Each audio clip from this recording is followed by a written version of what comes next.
Hello, everybody. Welcome back to the BCC channel, and tonight I am leading the charge, and we are doing Emerald City. We're doomed. Oh, you are. True. Yes, exactly. Speaking of which, joining me on this journey tonight is going to be OPT, who is playing our doomed Jacob, and we also are going to have TGE, who is playing our Janice, who is Henry. They're with me tonight on this crazy journey, and hopefully you guys enjoy the ride. But before anything else, let's do a bit of a recap so you can remember how we got here, because it's been a little while. So, as a brief note, we were previously introduced to our heroes and what they can do as they stopped a group of thugs robbing a bank, and were and they ran away from the police to leave them to get arrested. So, good heroic action. But after we got familiar with our heroes, we found out that they were excited, or rather, Henry was excited, to go to an event called the Wrecking Ball. An awesome school dance where... Fabulous. Yes, it was. Fabulous! Actually, exactly fabulous, because in order to get prepared for the party, Henry and Jacob here got to dress up and go on a nice, awesome date night with Henry's boyfriend, Joey. Yeah, they got the Henry dress was way up. too prepared for the glow up. Bunny was not ready for the glow up, no. But before they actually went off to the party, that morning, Jacob ended up having a very strange dream that ended up being a vision of sorts, in which he saw a burning, destroyed building with his friend Sove, the hero, one of our heroes, trapped beneath a burning table, calling out for help. And in the midst of it all, Jacob reached into a trash can and pulled out himself. Yeah, that was kind of a thing. Kind of a thing.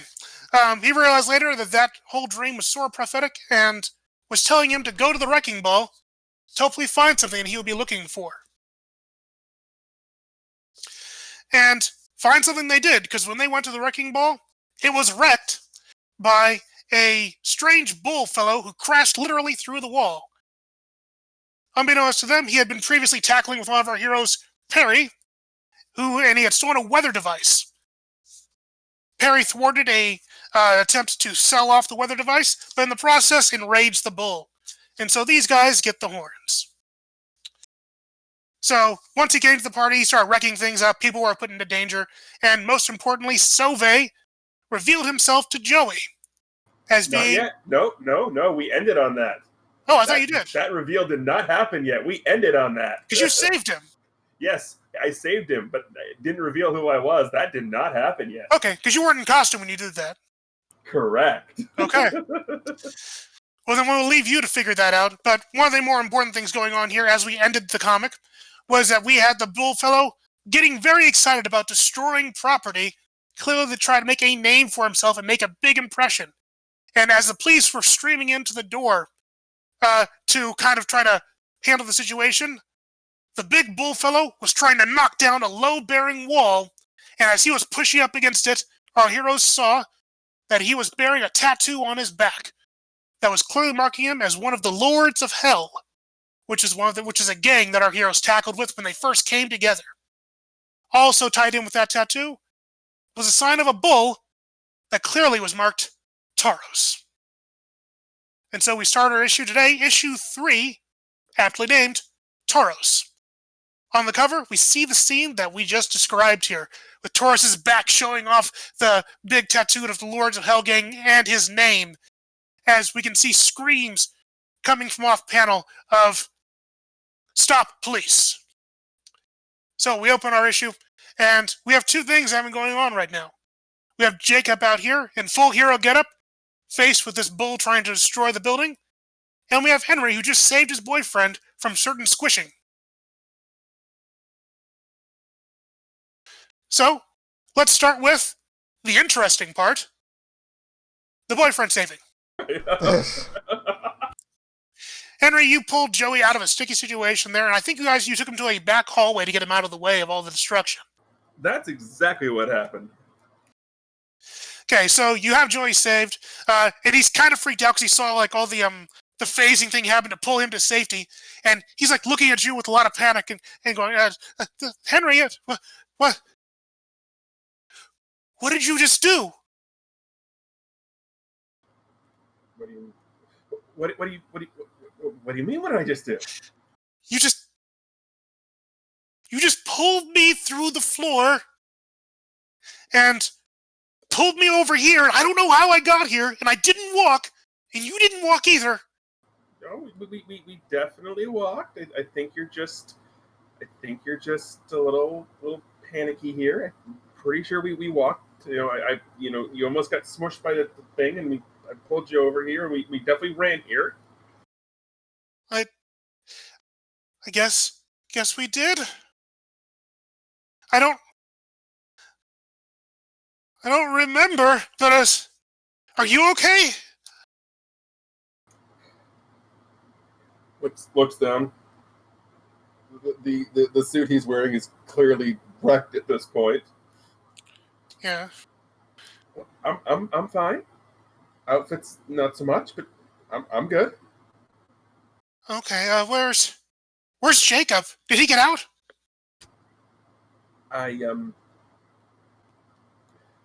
This is a player question. Yes. Go ahead. Even though OPT, even though you're technically not having the mask attribute, you don't reveal identity yet, right? You're still a push to talk. No, he's in mask and whatnot. He's Swiftfoot, as it were. Right. No, but I just couldn't remember if you technically were still playing the I have a secret identity card. Oh, yeah.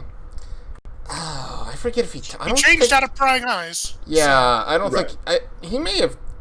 Well, he's told Henry a lot. I don't know if he's told him that he dresses up like that, but right, like Jacob has told Henry a lot of things. Sove knows the full deal. Right.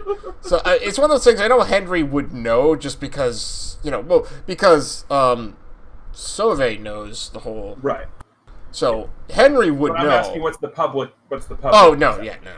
Okay. It's just some kid vigilante dude.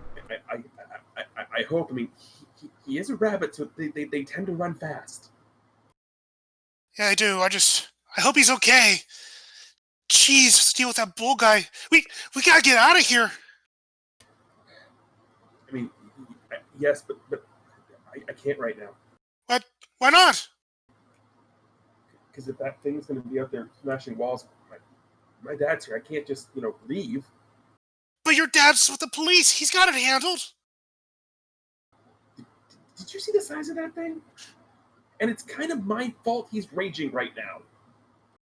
Yeah, I guess so. So, I mean, maybe I can figure out a way to calm him down. I don't know. Oh, that's way too dangerous. I don't want you to get hurt.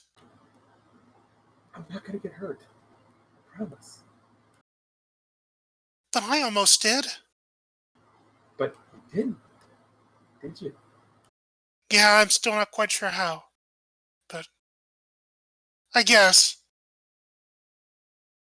I'm just really worried about you, so just don't do anything stupid, okay? You mean more stupid than staying here with a rampaging bull so I can make sure my father's safe? Yeah. More stupid than that. Okay, just want to know where we're setting the bar here, because that's a pretty high bar, so I can get away with a lot of stupid at that point. I guess some, yeah, but don't push it. I know you. What's that supposed to mean? Just be careful. Okay, I admit, my decision-making isn't the best. It's not. Tend to get a little excitable. Just a bit. But I know I've at least made one good decision. What's that? Leans over and gives him a kiss and runs back into the arena. Aww. Joey's like kind of stunned and happy. That's small kiss. And by runs back into the arena, I mean runs back out of sight and then goes costume time. Okay, so as Sove gets himself ready, Jacob, you're out there in the main area with this bull, Tauros, trying to wreck the wall. The police at your back, and he's getting. And what do you do? So what's the bull doing again? He's trying to he's been trying to cause a lot of destruction and such, and he was very excited about the aspect of being taped and having attention put upon him as he's creating quite a scene. And as he's been trying to wreck this role, he's been actually saying things like, "I'll show them," like and the like, "I'll make the best splash you've ever seen. Just watch." Gotcha. Okay. You also remember from your last small little tangle with him before this moment that he seemed pretty resilient to a lot of physical buffeting, so he's probably not too worried about hurting himself. Right. Okay, so so he's okay. I'm trying to think of this. So he's doing exactly what at this moment? At this moment, he's been pushing himself against one of the walls Okay. of the building. Yeah. Yeah. Okay. He's trying to shove it down, and it's starting to give. Right. This guy's ludicrous Okay. strength. So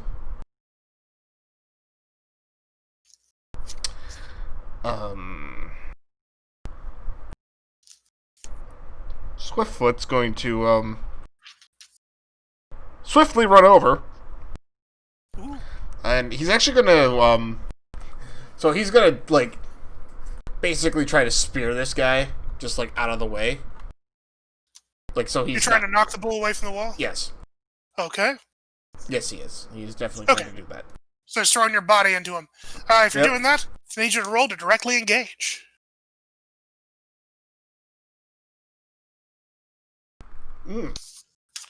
Okay, so that's a hit. You get to choose one. Do you need me to read it off for you? No. I'm going to do a resist or avoid their blows. Alrighty. So, Swiftfoot, you dash into this guy and you spear him, give him a good old, just drive right down through the side. Tauros is a very solid creature. So, you hit him really darn hard, and he barely budges, but he is absolutely thrown off of his balance, just enough to not be able to push the building the way he wants to. And so he looks down at you, kind of in shock, as you interrupted his big spectacle. He's like, I was gonna do it! Yes, I know. That's the problem. Why do you gotta get in my way? That's not fair! Well, because you're going to hurt a whole bunch of innocent people. Oh, maybe. So, after you pushed him off balance, he immediately just kind of gets really angry at you, and he's like, "Fine then, I'll hurt you!" And he tries to throw a punch at you. But, because of your positioning, you already are able to easily dodge out of the way. Yay. Yay. As he smashes a hole into that wall anyway, though he doesn't do it as effectively as he could have. That's positive. So, it is positive. He smashes a hole into that wall and creates a nice flying bit of debris that extends out from his attack and sprays across the main foyer area where all the destruction and such is going on. And as you see that kind of spray happen, you notice that debris out there, once it kind of clears a bit, you can see a familiar shape out there who's kind of huddled up against the table. Mm-hmm. And it's a female shape, a female rabbit, actually. Penelope. Exactly. Yeah. She's there, and even though you know she came with a date, he's nowhere to be seen. As she's cowering here next to a table, trying to look for an opportunity clearly to escape. So, as you see this, what do you do? Oh, Swiftfoot immediately runs over to her. Okay. You run over to her as the bull kind of shouts at you, "Hey, where are you going?" But he's far too slow to actually chase after you. And you get over to Penelope and you find that she is cowering here, and she's kind of shaking because of all the debris that's been flying around, and she's just trying not to get hit. Right. So he does that whole thing where he reaches his hand out and in a superhero-y kind of trying to hide his voice thing says, "Take my hand, come with me, I'll save you." She looks up at you and says, "Who are you?" Swiftfoot, come on.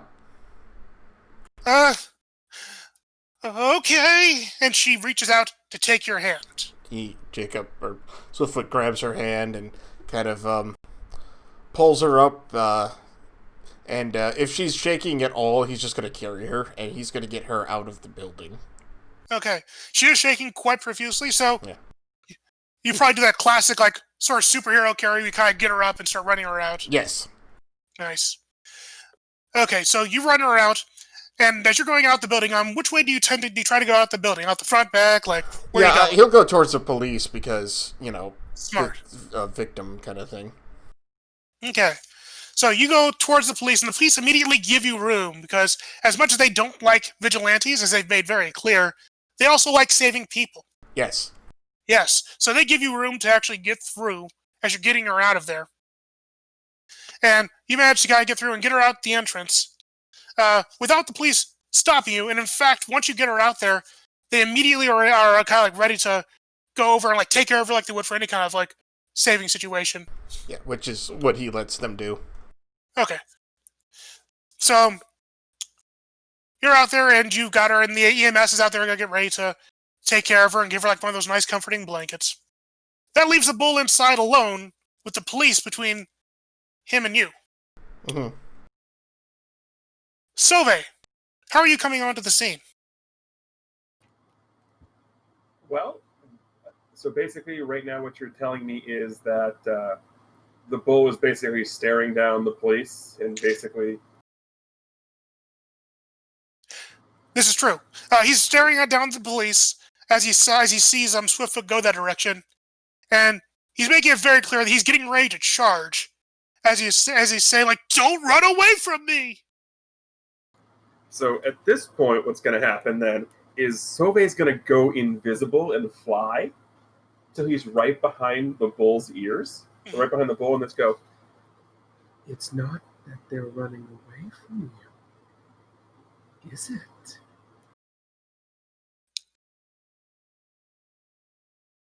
Tauros kind of stops and looks up as his ear kind of flicks. It's like, that's not my inside voice. Who says you can't have a second one? He starts looking around and kind of like whipping around, trying to see you. I'm guessing Henry's invisible? Yeah. Yeah. If you really want to make a scene, there's a wall off to your left. That would be a fantastic thing to charge through head first. I'm going to need you to roll to provoke. Well, actually, I'm setting up Dangerous Web.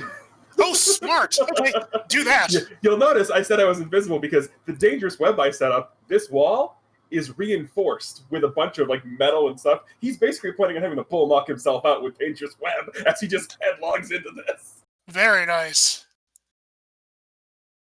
Okay. Go ahead and roll her. Okay. All right, what's that doing a full hit? Dangerous Web. When you reveal a trap you've left for someone using your powers, roll plus your mask's label, in this case, Freak. On a hit, your opponent trips into it and you get an opening or an opportunity against them. On a 10 plus, take +1 forward to pursuing it. On a miss, this trap inadvertently leads to a dangerous escalation. Very nice.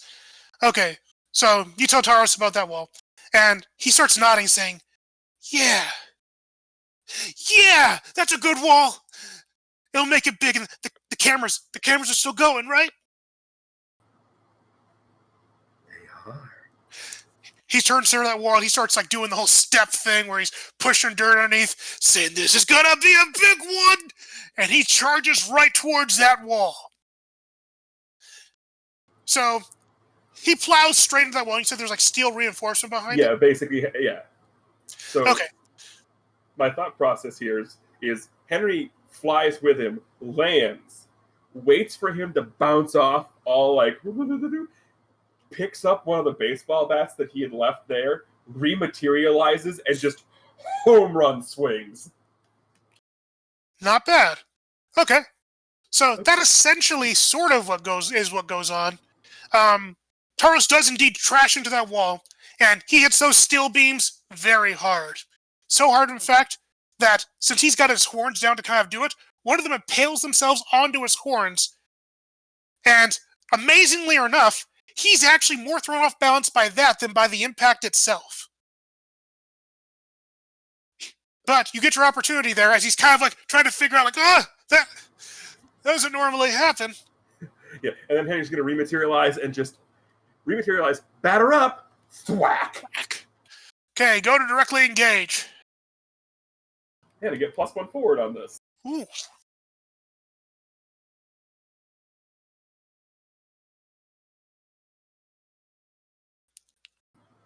Alrighty. So that's a 9, if I remember correctly. That means you get to choose one. What's it going to be? I'm debating, do I want to selfishly use team? I was thinking about if I could, but I'm like out of the building, so I can't really help you. Not just yet, yeah.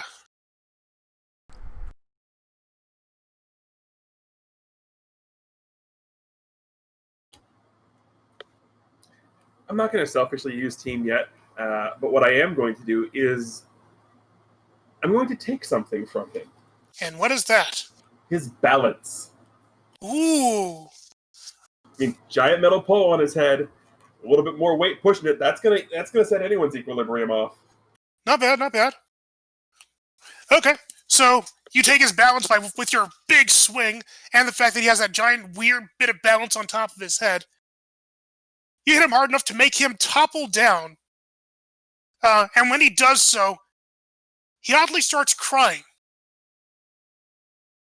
He is weeping loudly and openly as he's trying to get this big metal bar off of his horns. He can't stand up properly. There's rubble that's kind of like raining down a little bit, and like little pebbles are dropping on top of that little like metal bar, making that terrible sound. And he starts weeping loudly and saying, "What'd you go do that for? You're a monster!" And he's trying to change your labels. Before he does anything, because I'm going to reject this no matter what. Yeah, of course. I'm definitely rejecting this. So I'll roll first, then I'll react accordingly. Okay, go for it. Well, actually, what's the label shit? The label. He's calling you a monster. He says he wants to push your freak up and your mundane down. Okay, I have to reject that by default. You do.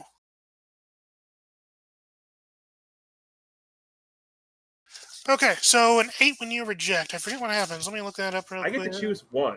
Clear condition or mark potential by immediately acting to prove them wrong. Shift the label up and label down your choice, or cancel their influence, take +1 forward against them. Very nice. So, which one are you going to do? Yeah, I'll show you in things. So he looks. So Henry just sort of lands at this point, looks. Really? I'm the monster. I am the monster. Not the half bull, half man, all jerk who decided that he was going to put innocent people in danger by running roughshod over everything and running headfirst into a clearly trapped, reinforced steel wall. Yet my voice said it was a good idea. Of course the voice said it was a good idea. I'm the voice. But no, I'm not the monster. I'm the hero in this situation. You're the monster. And there's one thing heroes do. What's that? They don't listen to the monsters in the closet. I'm going to cancel his influence and take +1 forward against him. Ooh, nice. So this bull is completely flabbergasted at the fact that you just called him a monster, because he doesn't see himself that way. And so, because of that, in order to prove that he's not a monster, he gets up and he takes off that girder, ripping it off. And he says, "I'm not a monster! I'm important, and everybody is going to know how awesome I am!" And Jacob, Swiftfoot rather, this is about the time when you can come back onto the scene. Yay. If you want to fight back through the police to get there. Oh, his plan was to just run back, because he's got super speed. Well, not like sonic speed, but he's really fast, so. Gotcha. Agile, so he's one rabbit too overpowered, because Psi Delta. So, yeah, he's just gonna, like, run and jump over everyone's head, pretty much. Okay, the police do one of these things where they kind of like watch you. Hey! So you land in this, and you see Tauros ripping off this giant metal beam from his head, holding one end in each arm, as he starts screaming like, I am important, and you're gonna respect me, and everybody's gonna watch as I smash a costumer. A what? A costumer. Me. Oh, Yes. okay, gotcha.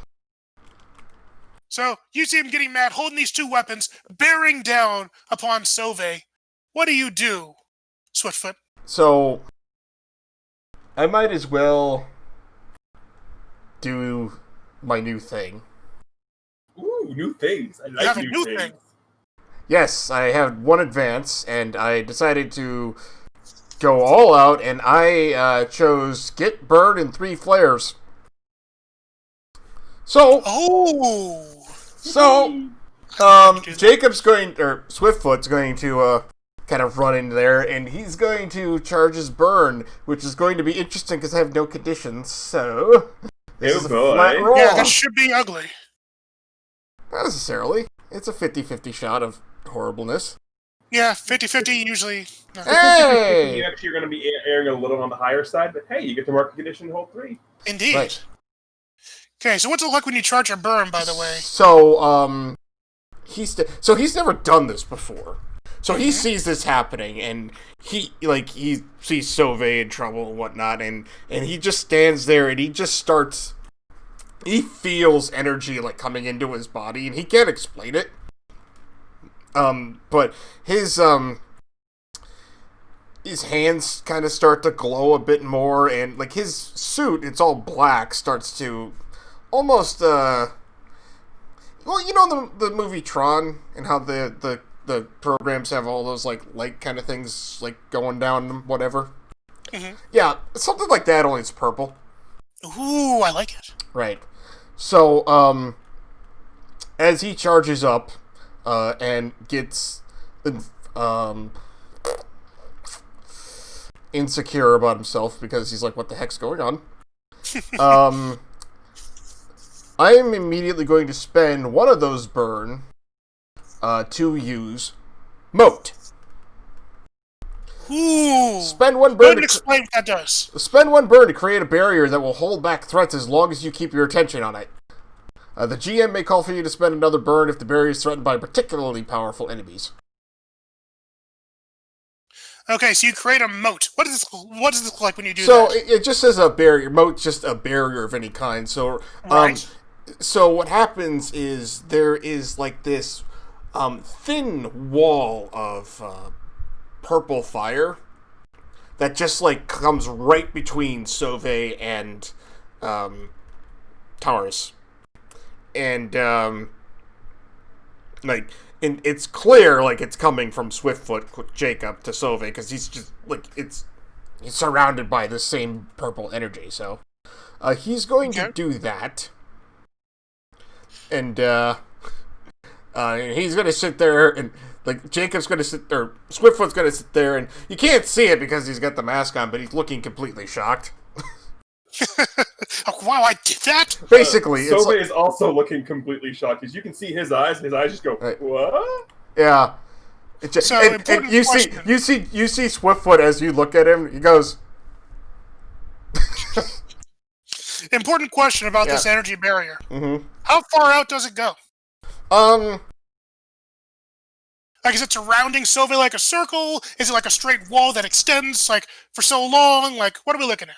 It's, I would say it goes across the whole area. Like, it's protecting Sove, so it might just curve around him after a while, but it's long. Okay. Does it extend the entire, like, length of the room, you'd say? Yeah. Okay. Awesome. So, Sove, just as you see this kind of, like, purple wall raise up against you, you see Tauros rain down with both of those metal beams and strike against it really hard. And the wall holds, and the hit is so hard that you can see Tauros, like, kind of reverberate himself as he, like, attacks at it, and he's clearly off balance from the strike. What do you do? So, have you ever played Mortal Kombat? I've seen it and played some of it, yes. So there's a couple of characters who have this ability to teleport underground and then uppercut as they reappear from above ground. Yeah, they're called cheap. Yeah, well, I'm going to do that. I'm going to teleport. I'm going to go invisible, incorporeal, whatever it is, insubstantial, through the ground, run up, and just uppercut him as I come back up and reappear substantial. Okay, so you're going on the other side of the barrier to attack him. Yes. Excellent. Because this is funny and awesome. I agree. Roll to directly engage because you're replicating. Hook on. And because Sauve is Sauve, he reappears, he just goes, Toasty! Yes! I was going to make a joke about, like, the Mortal Kombat boss, but I can't remember his name right now. The actual bull. Oh, Goro? No, not Goro. He's a dragon. Yeah, no, I didn't believe it either. Kintaro? Yeah, Kintaro. I think. Motaro. That's what it is. Because Mu. Motaro, Whatever. one of them, yeah. Yeah, one of the Tauros. Anyway, attack this Taro. And I get my +1 forward because I canceled his influence. You did. It doesn't matter. It doesn't. No. Okay. So, you failed to directly engage. So you go through and you dip down to do this awesome Mortal Kombat uppercut against Tauros. And you slug him where you think is really good right in the chin. And as you're about to do your toasty celebration, Tauros actually recovers quicker than you'd expected. And he grabs you and starts grinding your face against the barrier that your buddy created for him. A nice big wall. So I'm totally shaking my hand, Johnny Cage style. Can I move into the defend? No, because this is a reaction to the... Fair. Yeah. This is his hard move. Exactly. Okay. So, roll to take a powerful blow for me, please, Sauve.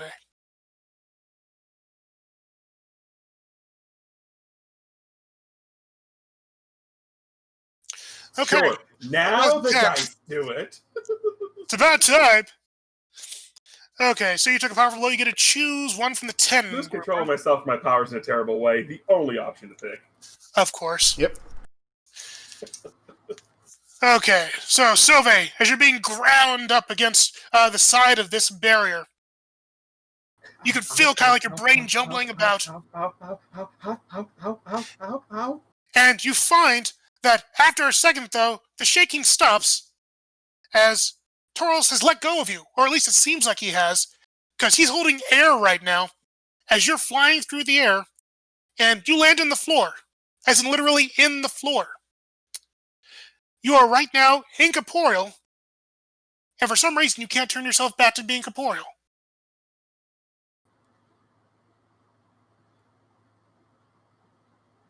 This is what Casper feels like. Swiftfoot, you just saw your ally get ground against a barrier that you made, and then go flying off old Casper style. Right. Do I see him, by the way?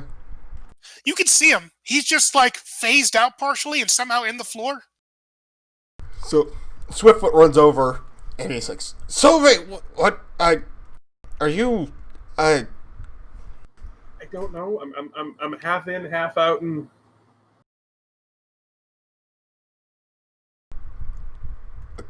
So, Well, I mean, I'm all out, technically, but that's another story. right.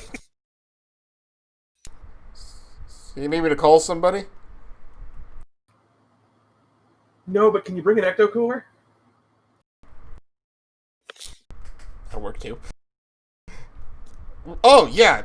You know what? I think I saw something back in the fridge. You know, they're like 25 years old, so they're probably still fine. No, it was re-released like last summer. Oh, was it? Oh, man. Yeah. I didn't know. Giant bull. Oh, right. Yeah, sure. Of course. Meanwhile, Tauros is stomping up and down as he sees you guys talking, and he's saying, "No, you're ignoring me! I'm the star of this seed! Everybody look at me!" So, Swiftfoot's actually going to turn his attention back to Sauve. It's like, so, how did you get, like, can you get back to normal here? Probably, eventually, I don't know, but I have a really bad idea. I think I may know how to stop him. Okay, well, you see, what Swiftfoot's trying to do right now is provoke him. Yeah, I know. Yeah. But I mean, yeah, so Sauve knows what you're trying to do, says, I have an idea to figure out how to stop him, and then he's like, oh yeah, by the way, one other thing, whoever did your tux from earlier, bang up job. Yeah, thanks. That was a good friend of mine. Oh, I haven't seen him, though. I hope he's all right. Well, I mean, probably didn't stick around. No, him and I mean, his Joey. date probably got out of there. Joey. As you're talking, by the way, you start feeling a vibration coming as the stomping gets louder. Mm-hmm. And he's clearly gearing up to charge at you again. Yep. But you're trying to provoke him, so yeah. So what are you trying to get him to do? I'm trying to get him to basically slam himself into the same wall that he did before, but charging past me. Okay, so basically you're going to be playing, Tauros. Bullfighter. Yes. Good stuff. Roll to provoke, then. So this was a mistake. Oh, that always should be.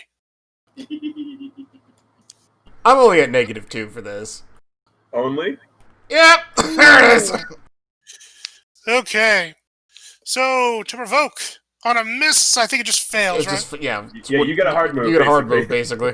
Someone's hitting the horns. Pretty much any time a red number shows up, you've got a hard move. Almost. Not always, but not always. But sometimes they have special things. Anyway, so you try to do this thing where you're going to trick the bull into charging at you and nimbly dodge out of the way. The thing is, you're fast enough, he's stupid enough, you can absolutely nimbly dodge out of the way. But he catches on to what you're doing fairly fast, and as he's charging past you, he grips one of the steel supports of the building in that giant hole that he made, and he rips it out with a massive force. And he just winds back up like a baseball pitcher, and he chucks that directly at you, but his aim is off. It starts hurtling towards the big cadre of police that are huddled around the front door. I would like to defend the police. Okay. How are you going to do that? Well, he's still insubstantial. He hasn't quite Exactly. figured out how to make himself not insubstantial. Mm-hmm. However, he thinks he can still make the steel beam insubstantial. Very smart. So he's going to rock it up and just basically try and Superman the beam. Alrighty. Would that be a roll to defend or unleash your powers, you think? That is up to you. You're trying to defend the police, but you're doing it in a way that involves making the beam substantial. Let's go for rolling your powers. So, unleash. I like that one better. Yes, yeah. I figured. Because you're in freak mode anyway. Alrighty. Boom. Sove, you do it. You run up there, float up there rather. And yeah, I'm just picturing it's still Sove, he's still in color, just hazy and see-through. Yeah, kind of like the Mario pixel cap or whatever. Yep, exactly. So, do you actually stop this beam from moving when you do this, or does it just keep on its trajectory? I could potentially stop the beam, but not in the short amount of time that we have. So it's literally just goes over, grabs it, basically attaches on, and the beam just flies through about 5 cops, including his dad, just because it's exactly. funny. Yes. And he flies through with them. He's like, "Hi, bye." And you can see your dad kind of staring at you. He doesn't know it's you, but he still stares at you and goes by. And you can see that he is angry and livid. But also alive, which is good. Also alive, which is very good. So, Tauros is clearly frustrated with the fact that his awesome beam plan isn't doing much, but it is starting to make the building feel a little bit less stable. You notice actually that there's a bit of rubble starting to come from the ceiling and start to sprinkle down in heavier and heavier chunks. And right now, Tauros doesn't seem to realize that the building is starting to kind of crumble. He's kind of too concerned about the fact that he missed. But, Switchfoot, what do you do in this situation?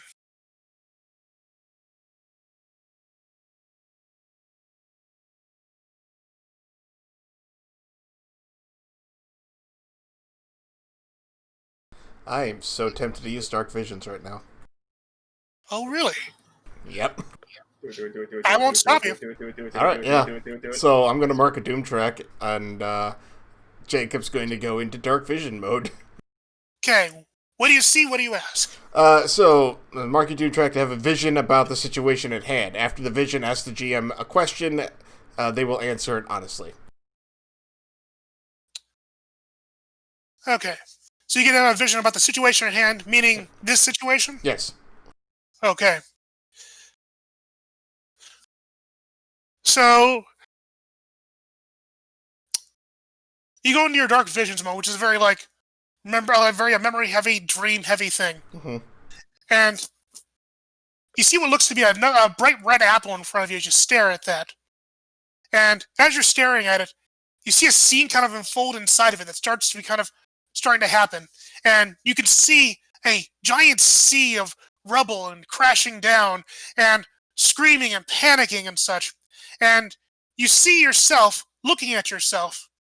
And as the rubble comes down, the you that you're looking at gets crushed and breaks into a million pieces, never to be seen again.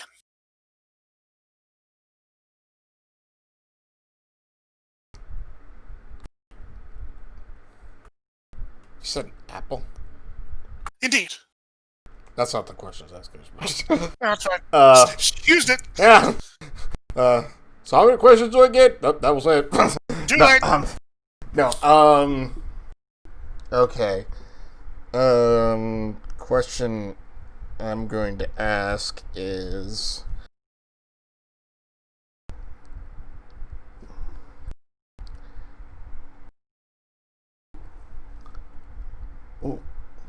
What's the final cause of the building collapsing? Oh, it's clearly Tauros rampaging through it and tearing it Yeah, down. but what specifically? Like What does he do that does it? Yeah. Okay. The thing you notice that is the final cause of the building collapsing is a giant, stone pillar that you recognize immediately from being sort of like in the back corner of the building. That's probably holding up most of the ceiling proper at this point. Mm-hmm. And you can see when you focus on your vision, like before everything starts crashing down, that Tauros is going towards that pillar and he's trying to yank it out like a baseball bat. Gotcha.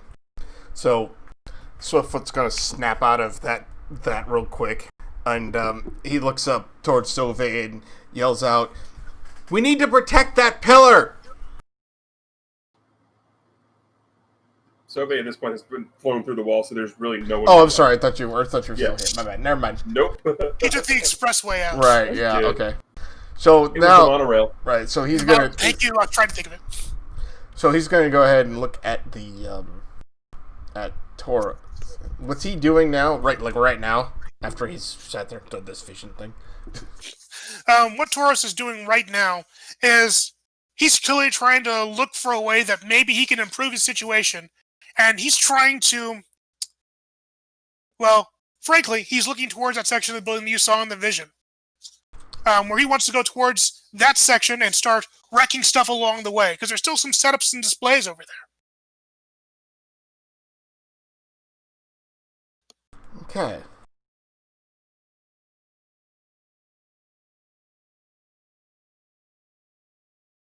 So, one of the other flares that I have, constructs. Nice. Well, it makes sense because he already makes smaller constructs, so that's just right. an It's got your extension of weaponry. his power, right? Well, I spend 1 burn to create any object with your powers up to the size of a person. Mm-hmm. Within reason. I mean, if you explain it, it's fine. So, what he's gonna do is where that pillar's at.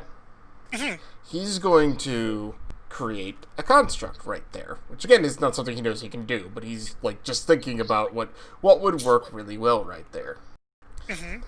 So what he does is he creates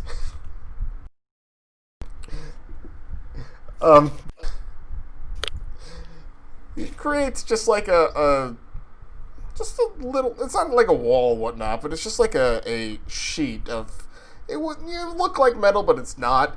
But it also it's right up against the pillar. It also has just this wall of spikes sticking out of it. In other words, he's made a spike strip that is on the pillar, just to make it so that he doesn't want to run into it. To make it more unattractive? Yes. Okay. So, you do this. You build up these spikes.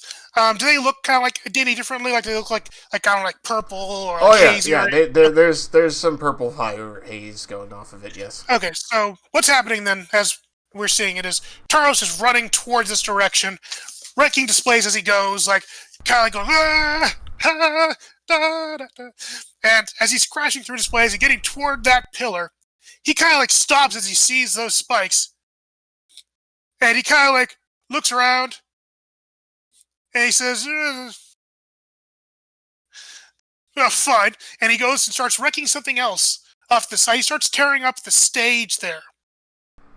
Good. So right now he's creating a scene on top of the stage, Perfect. which happens to also be like where he's wrecking the sound equipment and all that fun stuff. So it's creating a lot of really awful noise. But he's not going for that pillar. Yay. Yay! Sove, where are you right now?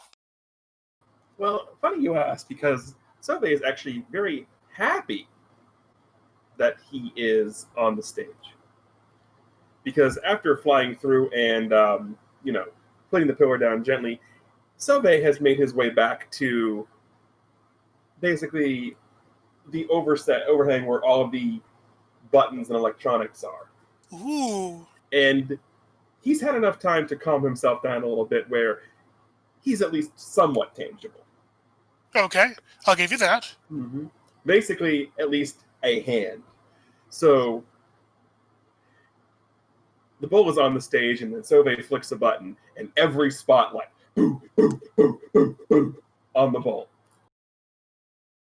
Tauros immediately smiles. He sees these spotlights coming on, and he does one of those gladiator things where you're like, yeah! Then Sobe grabs a microphone. Ladies and gentlemen, boys and girls, children of all ages, and most importantly to our friends in blue down in the middle of the pit, may I present to you the star of this evening's show. I hate you for that comment in chat, because that's totally where I was going with that. Aw.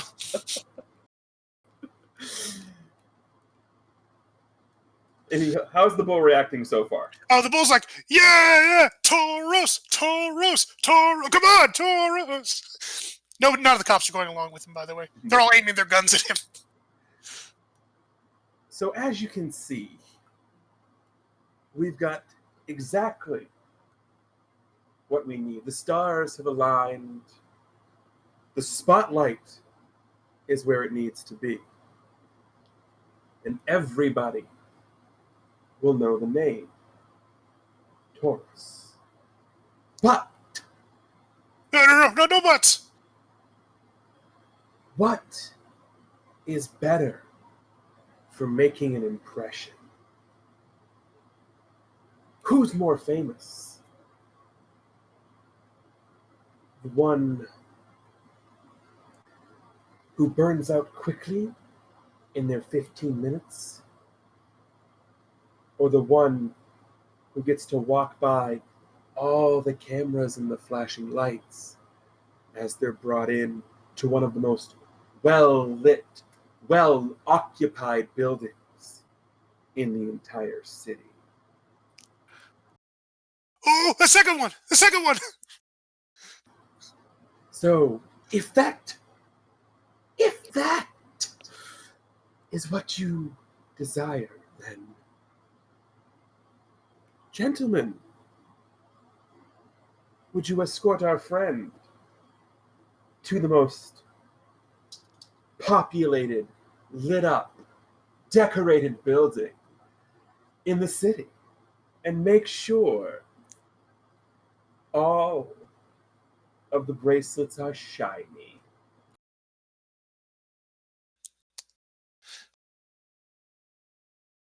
So the police catch on very quickly to what you're talking about. And they, like, several of them, like, wield their cuffs, and they're like, yeah. And Tauros is taking a second to realize what you're doing or saying. I'm attempting to provoke him.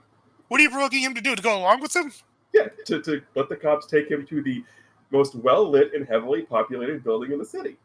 Just because it's the police station doesn't mean anything. Because it's the county jail doesn't mean anything at all. Exactly. I'm just playing to his ego. You are, and you caught on to it very fast. Go ahead and roll to provoke. Though we'll see what happens with this. Okay. Oh, I'm What you got? Jacob's gonna help. Or Okay. Let's say if you didn't, I was going to spend team selfish. no, yeah, no need for that.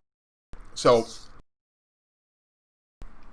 after Sauve says all this, and Tauros is clearly having thoughts about it, Swiftfoot yells out, "Really? No, it's the best place in town for lots of people to gather. They'll love you there." So he's spending team to help with the illusion of jail is a great place to go.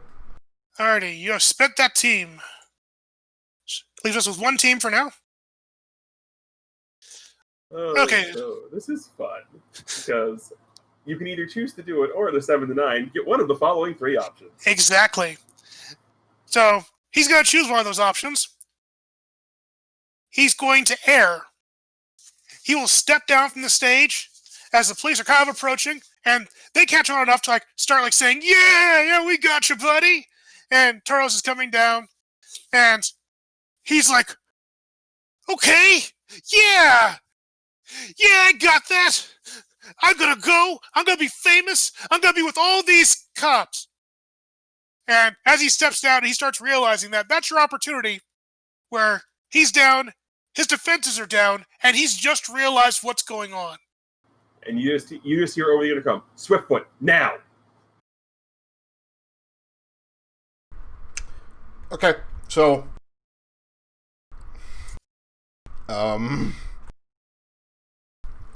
okay, so using his fast speed, Swiftfoot's gonna run, grab the cuffs off of one of the officers and just slap them on the guy, on the bull, and get handcuff him by running really fast from behind. Gotcha. Yeah. Okay. So unleash. That's gonna be directly engage, I'd say. Oh, okay. I was gonna say release, but that's cool too. I can do that too. Either one. Yeah. Okay. Yeah, it's a directly engage for sure because you're trying to basically engage with the bull. No, that makes sense too.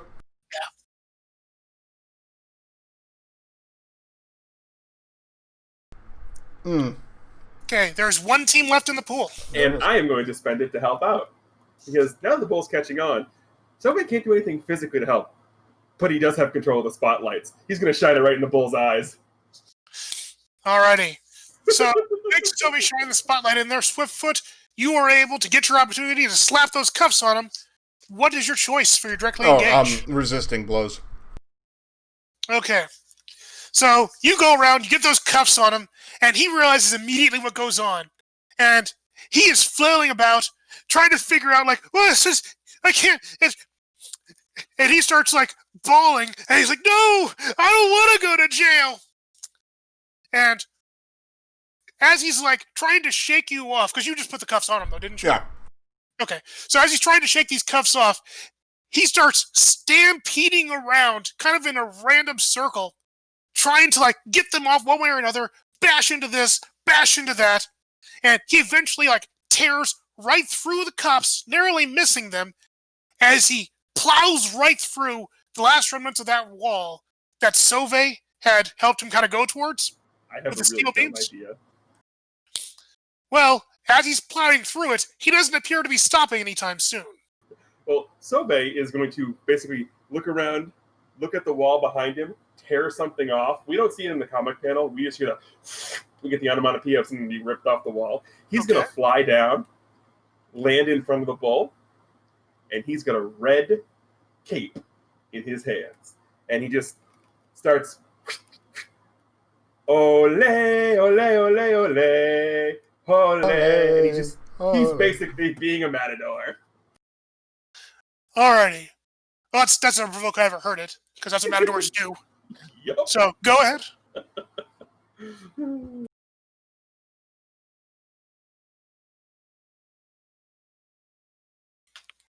Oh, we are out of team, by the way. I need to move Mr. Saturn. Goodbye, We are, but that's a partial success. It is a partial success. So, what happens is you broke him with this giant cape to go tearing through. As you kind of wave it out and show him the road to freedom, basically, as he goes through that hole. But he says, "Hey, thanks, pal. I owe you! And you have influence now over Tauros as he runs out of that hole and flees the So scene. he's overreacting. He's overreacting. So he flees the scene absolutely, going through that hole, leaving a bull-sized shape as he dashes off into the evening.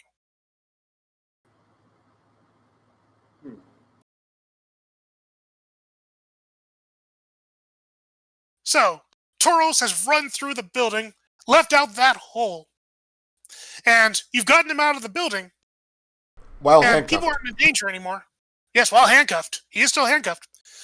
People aren't in danger anymore, except for two specific people. Because Us. as you, go possibly to give chase, some shots ring out, like, towards the wall to kind of, like, warn you guys. And you see the police saying, stop right there! Hands up!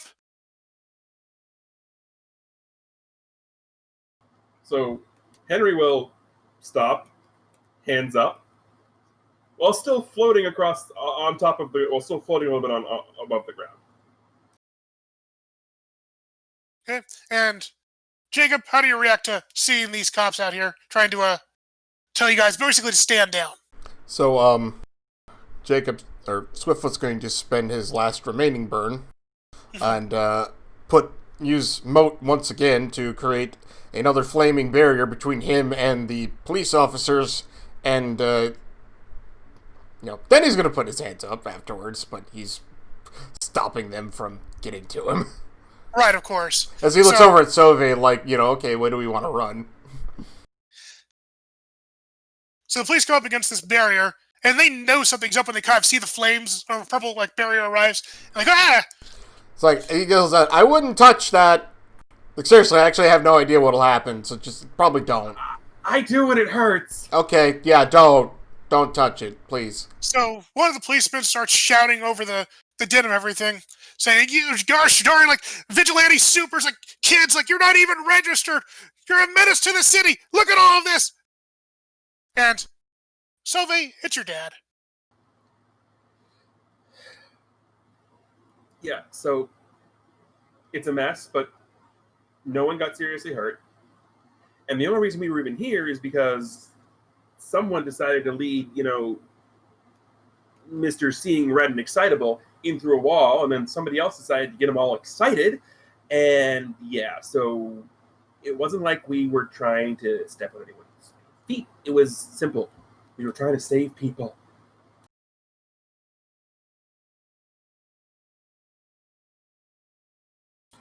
And I'm not sure if you noticed, but there was a giant steel beam that would have impaled 5 of you had I not made it go incorporeal and go through you. At least kind of like all chatting. Yeah, he's kind of right. Yeah. Not to mention that if Mr. Bull had smashed into that pillar there, this entire building would have crashed. So the police kind of give you a sideways glance.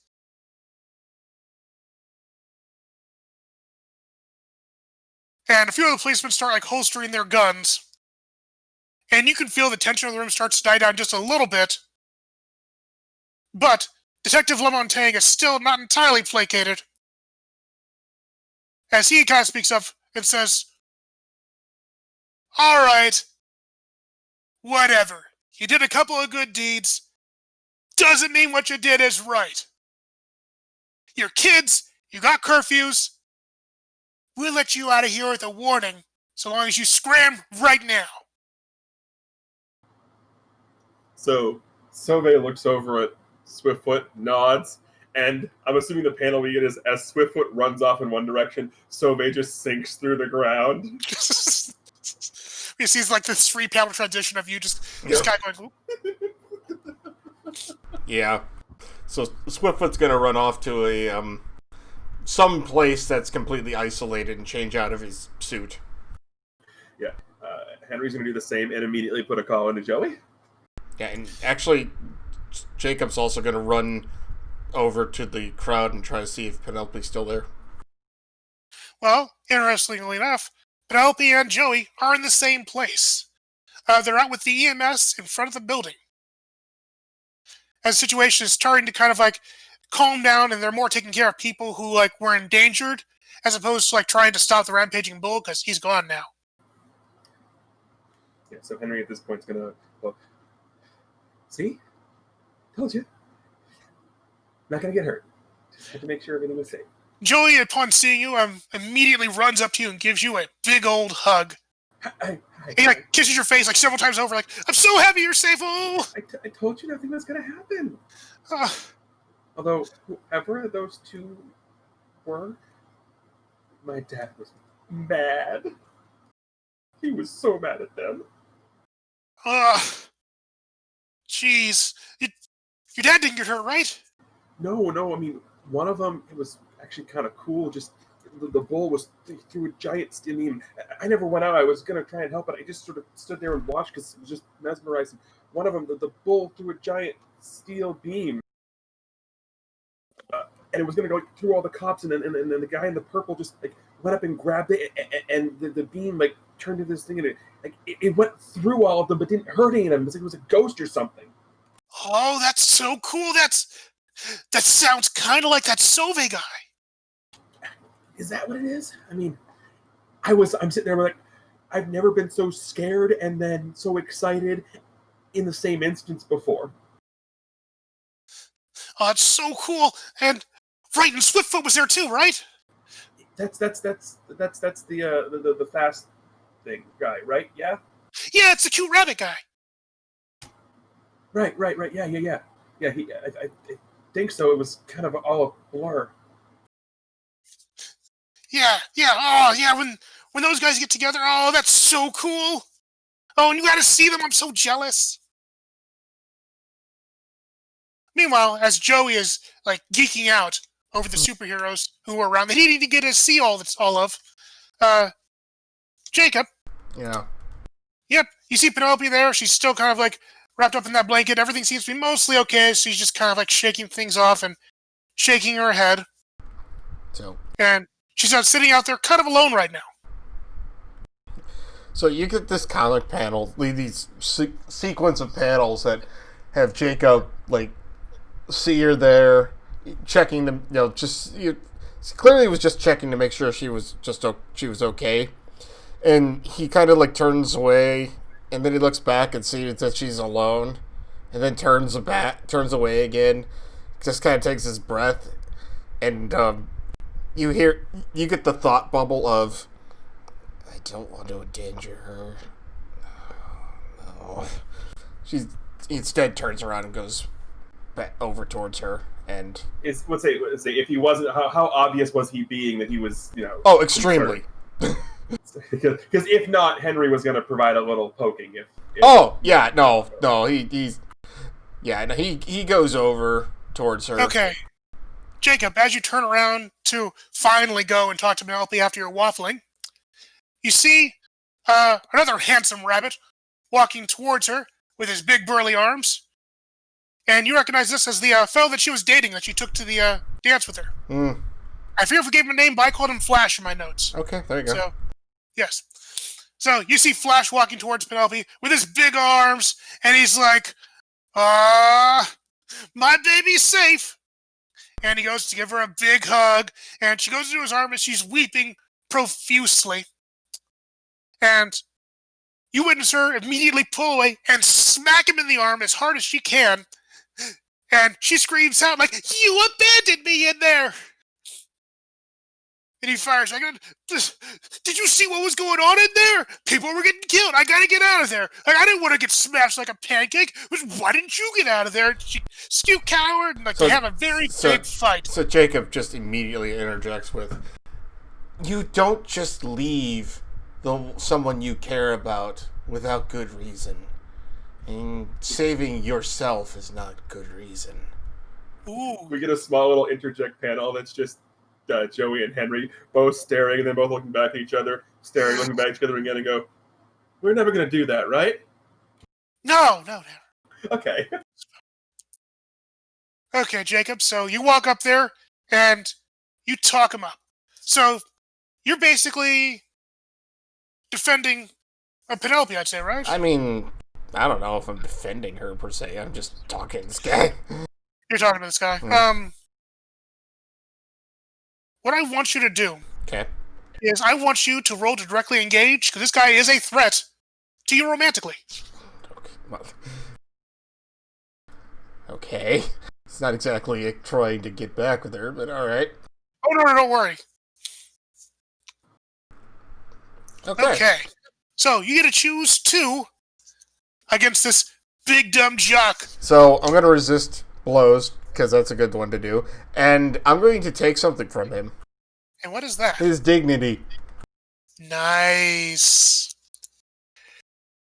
So, you basically talk him down as the argument comes out, and he is drawn to silence as he kind of sees the words you're spitting out at him. And he's like,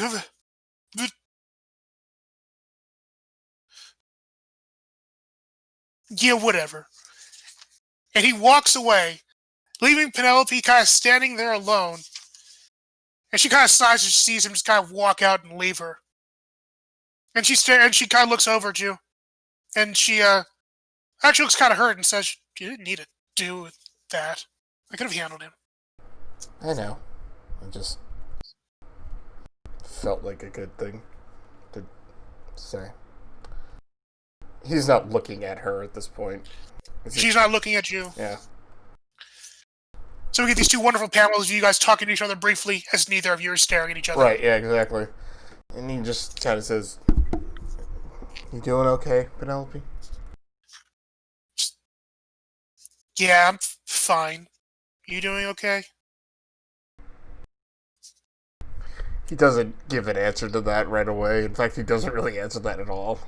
As he turns, it's like, I hope you're happy, and I'm sorry. She turns away and says, I am too. Remember, Jacob's the one that ditched her, so... Yeah, I know. We get another interject panel at this point. Do we go over and interject? Because this is really awkward looking. And Joe's like, no, I think it's just done. As Penelope kind of turns away from Jacob, and she starts kind of walking away too. So Jacob does turn around and look, and it looks like he wants to say something, and he just can't. He even gets out the Penelope. Never mind. So, Henry, you see this. Also, Jacob, I need you to mark a condition for me because of that major heart blow that just hit you. Taking a powerful blow could also be emotional. It can. That's true.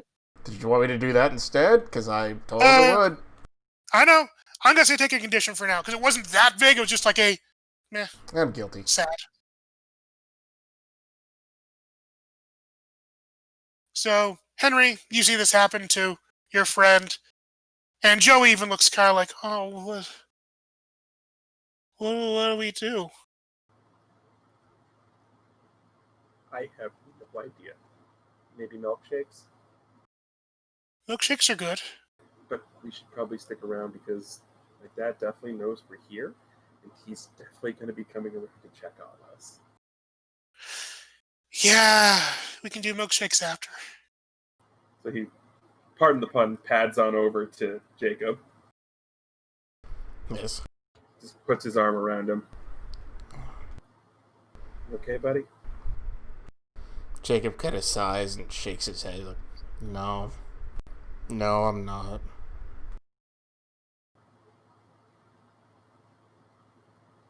I can go after her? I can't. Why? Because I told you, I'm not going to be around much longer, and she deserves to be with somebody who can take care of her. What do you mean you're not going to be around much? What are you talking about, Jacob? I told you about my infection. Player, did you tell Henry or did you tell Sova? Henry, both. On separate occasions? Yes. Okay, that's why I wasn't sure. That's why I was playing off. Like, Yeah. wait a second. Yeah, no. He is confided in Henry a lot. Okay. That doesn't mean you can't be happy.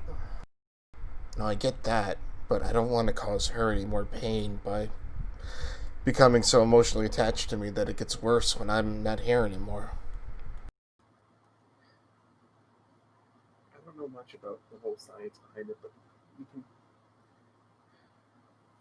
we'll find a way to stop it. I keep telling myself that, but so far Dr. Collins has just not been able to figure out much of anything, and I trust him. Like, I love the guy, but I just gotta accept the fact that it's entirely possible that it won't. Joey actually kind of rejects on you, and he kind of puts a hand on you as well, Jacob, and he says, he looks at you kind of seriously and says, it's, even if maybe there's no real cure yet, that doesn't mean you have to throw your entire life in the trash. Henry looks, he's cute and smart. I am. Jacob gives just a big sigh and puts his arms around both the two guys. It's just like, you guys are great, thanks, but right now I just feel like it would be best if she could find somebody who will actually protect her for much longer than I could. That buff, horrible excuse for a rabbit couldn't do it. Look, Jacob, you are putting too much pressure on yourself. Yes, there's something hanging over your head. There's something hanging over everybody's head.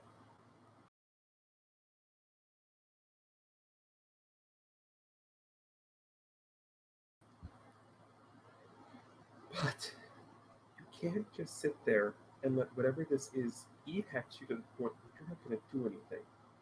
Because if there's one thing that I know, and trust me, I'm not the best when it comes to showing emotions or talking, or you know. But if there's one thing I do know, it's that even if it's for a little while, everyone needs to be happy. And just because you're not going to think you're going to be here to protect someone doesn't mean you can't. So you need to stop being afraid of what's to come and start realizing what's in front of you. And I'm doing two things in this moment. Okay. I am triggering both a comfort and support in conjunction with my mask ability. Ooh.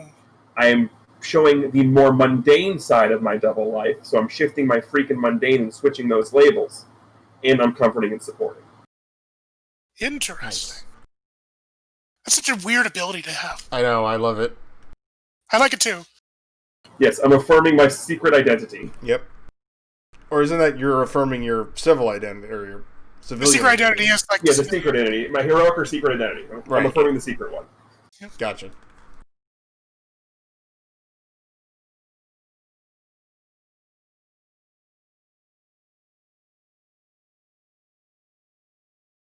Alrighty. Rolled a 9 on the comfort and support. So, Jacob's going to kind of stop, and he looks down, and he looks over to you, he's like, Henry,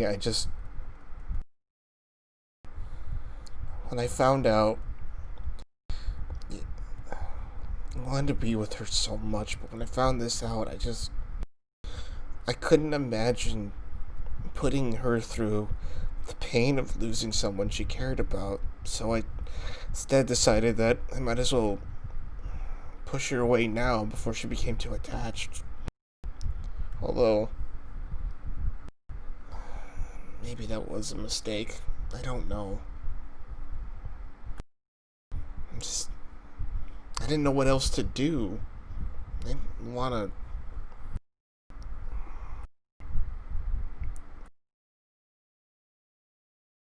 He actually kind of starts sobbing slightly as he kind of puts his hands to his head. It's just like, I don't want to die. Joey immediately hugs you. Henry, the same way, he goes, You're not going to. We're gonna figure this out. I promise. I'm not sure how, but we're gonna do it. Now, I don't know about you, but I could really use a milkshake. Yeah. That sounds good. I'm also no longer insecure. Thank you. I was going to say, mechanical question. What'd you do? Good to know.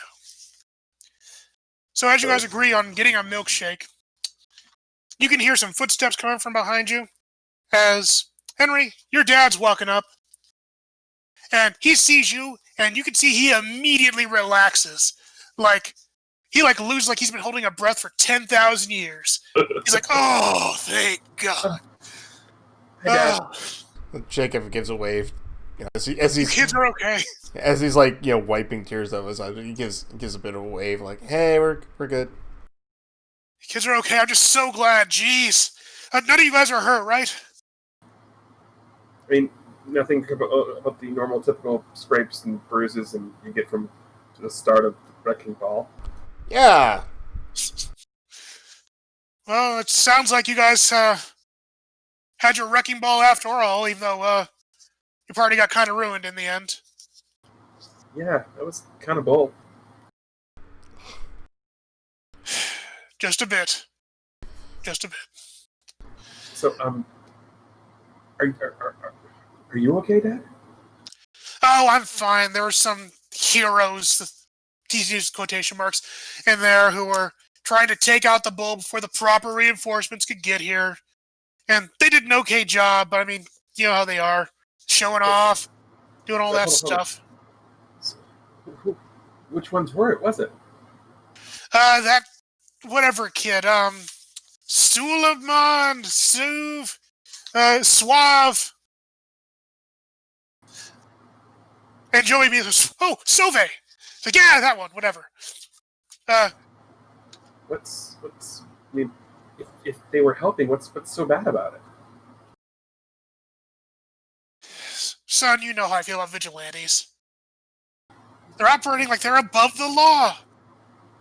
I mean, we could hear out here the fact that it sounded like one of them was trying to convince the bull to go with you guys. How is that above the law? Yeah, it was kind of interesting. Because that's the job for the police negotiators. Not for any sort of civilians, because that's what these are, who are coming out there and trying to do things, and they could have gotten themselves or other people hurt.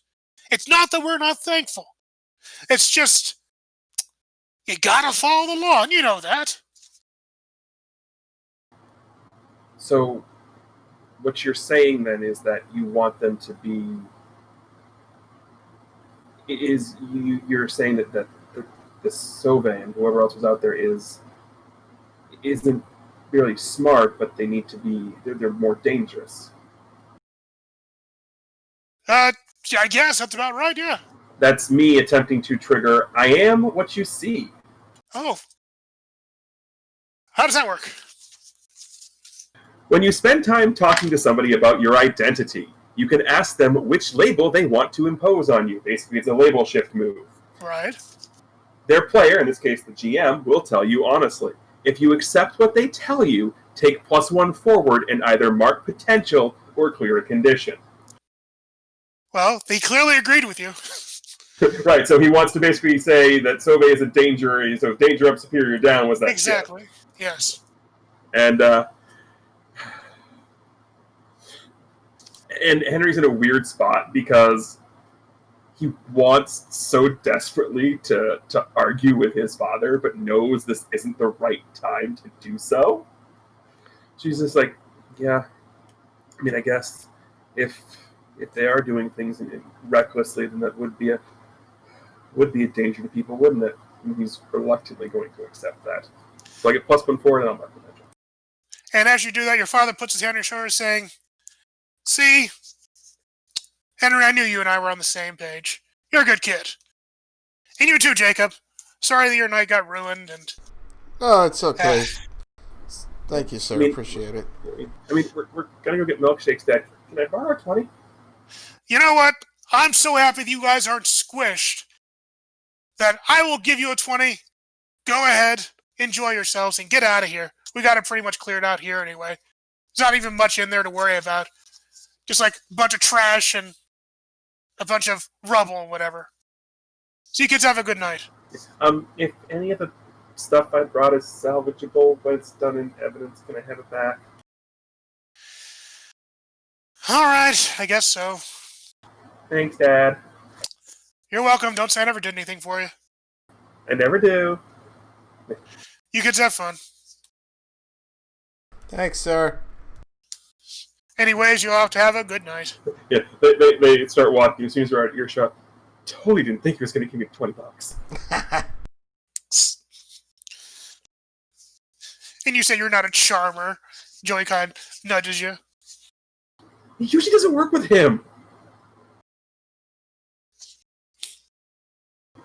I love him, but he can be a bit of a hard ass. Well, yeah. But we got $20 for milkshakes. Woo! He totally did. Yay. So you guys go off for your milkshakes. Do you go anywhere special? Like, go to the usual place? Like, what we got here for milkshakes? I named the last restaurant. OPT, it's on you.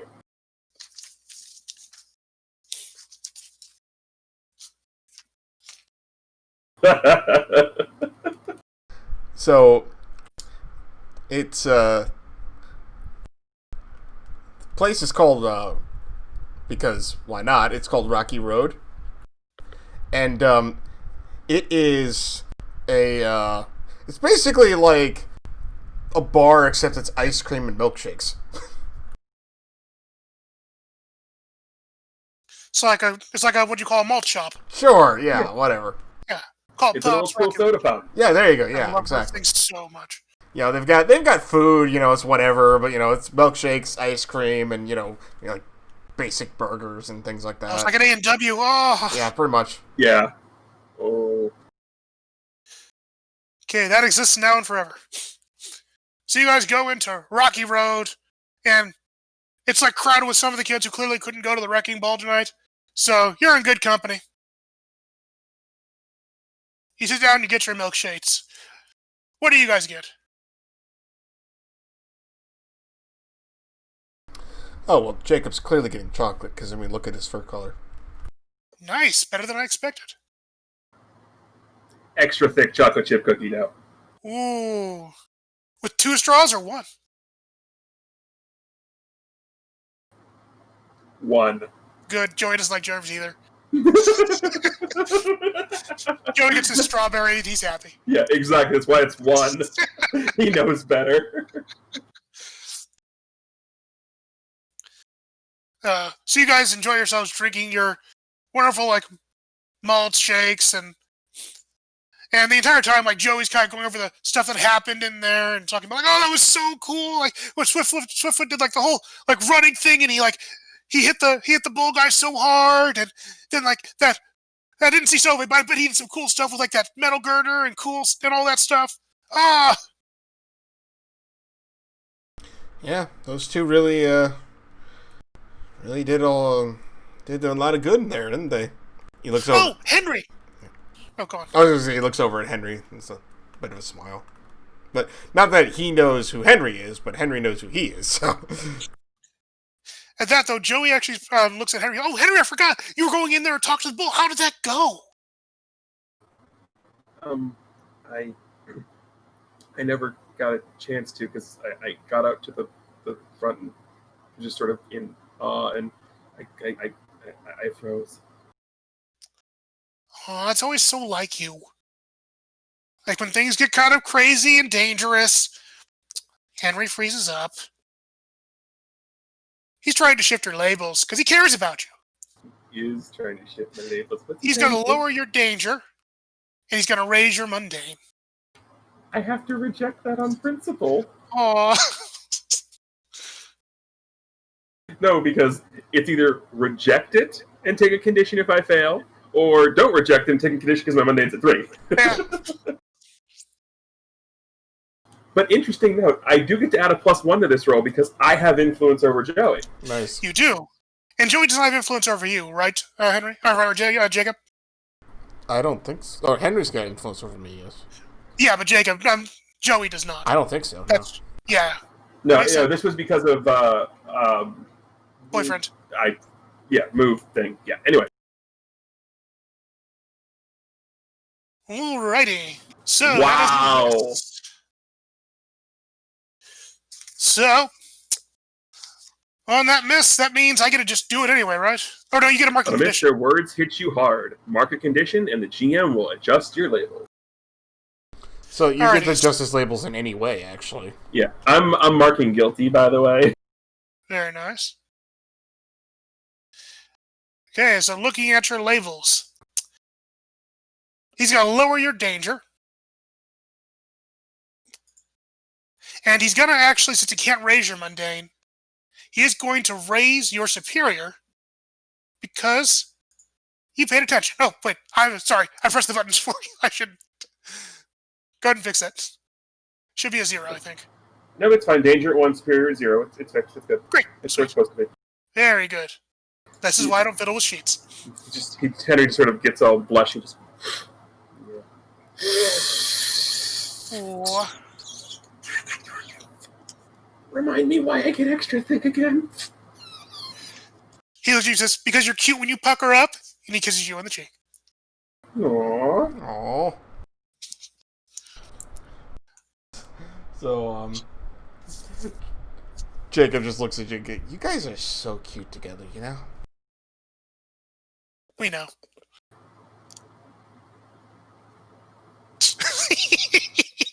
Henry gets all embarrassed. So, Jacob, as you guys are enjoying your wonderful beverages inside the ice cream shop, somebody has the TV going up there. Okay. Because they're like, they always have those kind of little corner TVs. Oh, yeah. Yeah. And there's a report going on about the wreckage that just happened tonight. And you managed to catch some of that. And you can see in their coverage, you can kind of barely make out what they're saying, but they go over a scene that looks to be in an alleyway that's right next to where the wrecking ball was. And there's a giant, sea of ice that's filling up this entire alleyway that has 2 human-sized, chunks taken out of it. And you can hear the reporter say, experts aren't quite sure what caused this freak ice happenstance in this small part of the city. But meteorologists say that they have given up. Oh. Yes. Right. So no further suspects, though, were found at the scene of the crime. Jacob kind of, thinks for a moment. He looks over at Henry. He's like, actually, I do need to go back there before we go home. Why? That place is a wreck and it's swarming with police. I had part of a... kind of, lowers his voice over to... part of a vision I had earlier. He looks at you. Yeah, and this is me, the player. I didn't hear a word you just said. All I heard was mumble, mumble. Sorry. He says, I had a vision. It has something to do with the vision I had earlier. I need to go back there. In the chaos, I kind of forgot about it.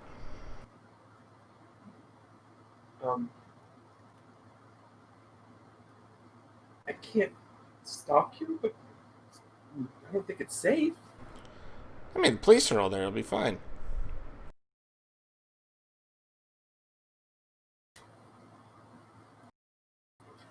And, I mean, yeah, my dad knows you, but what exactly are you going to say to the police to get back in that area after you've left? I lost something. And they'll ask you to describe what it was, fill out a report, and they'll get it back to you if they find it. That's a really important pocket watch. If I don't have it, I'm going to be late. Okay, Alice. I'm going to be late. Oh, the white rabbit, I get it, but he's not. Come on, I'm not white. Look, if it's a pocket watch, I'll just text my dad. It's not really a pocket watch, though. I don't know what it is, but I have to look in one of the garbage cans. Garbage can? What? That's what the vision was, bro. No, that's Joey. Oh, sorry. Garbage can. I mean, the last time from what I remember hearing, thanks to my dad, the last time garbage cans were involved at a location where Sauve and Swiftfoot appeared, there was vomit in it. Yeah. Don't know about that, but it's important. At least I feel like it is.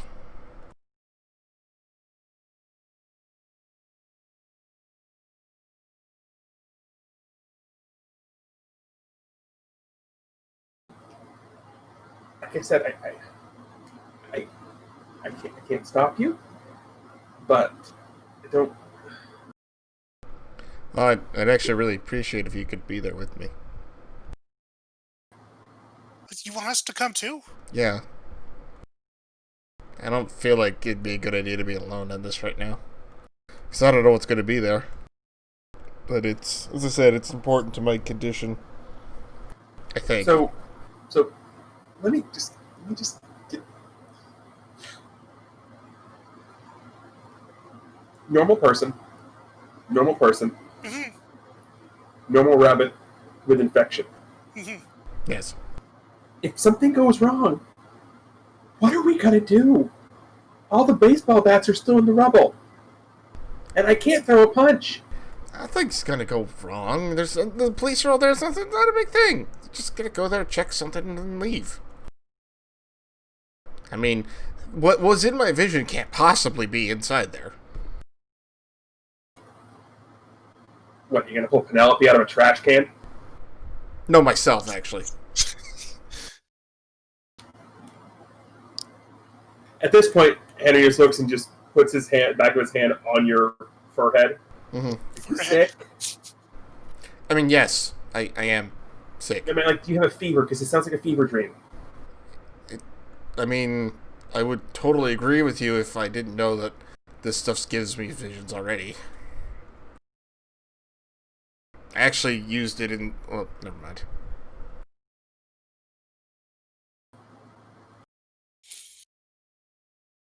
Well, if it's important to you, Joey,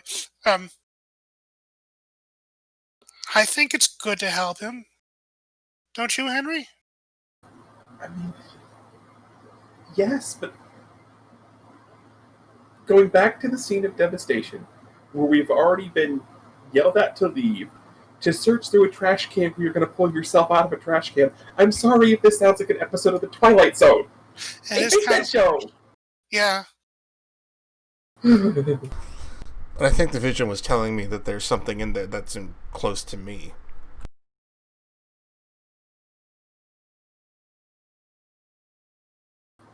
He looks at Joey. I'm not convincing you to not go, am I? Nah.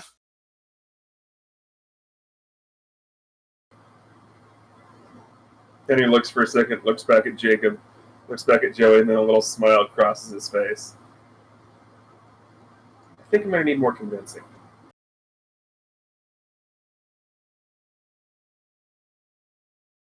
Do you need another milkshake?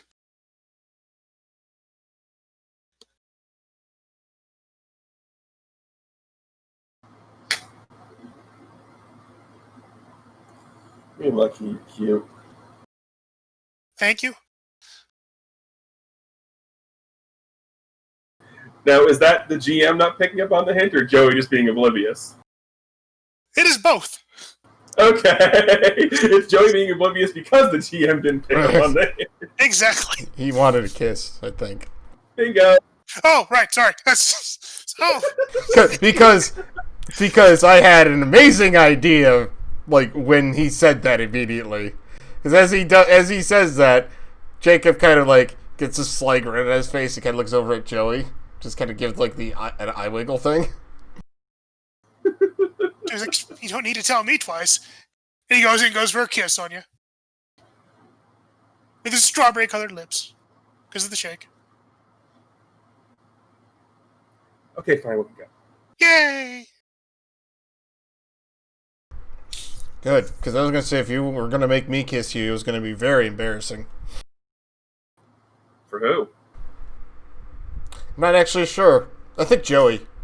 No, I'd take a picture. Okay then, never mind. Look, you should have heard him. All he could talk about was how soft your mother was when she hugged us. Yeah, I know. She's quite soft.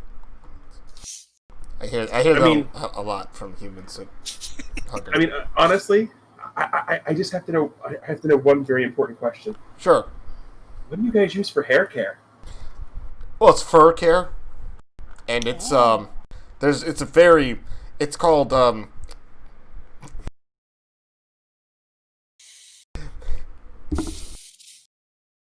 And not a single one of them got the pun until I typed it into chat. Oh, I didn't even see. I'm sad I did. No, I got that, but yeah. No, but Jacob would have just. Anyway, no, no, it's called Actually, yeah, it is hair care. Yeah, that makes sense.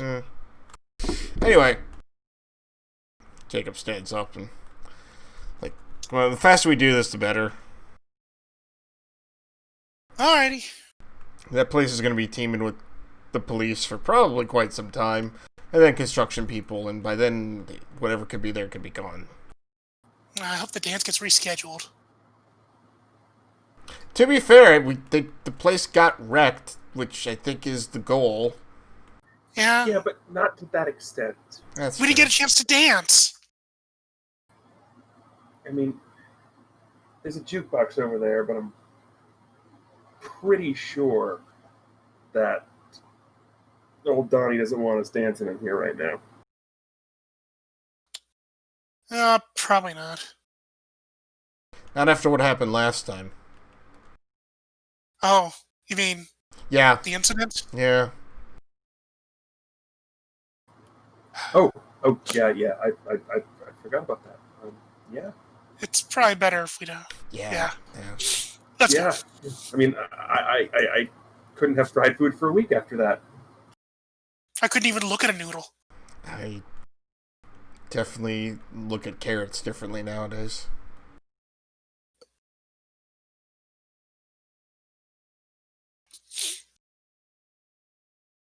We just get a comic panel cut to it's the school newspaper, and the headline just reads "The Udon Incident."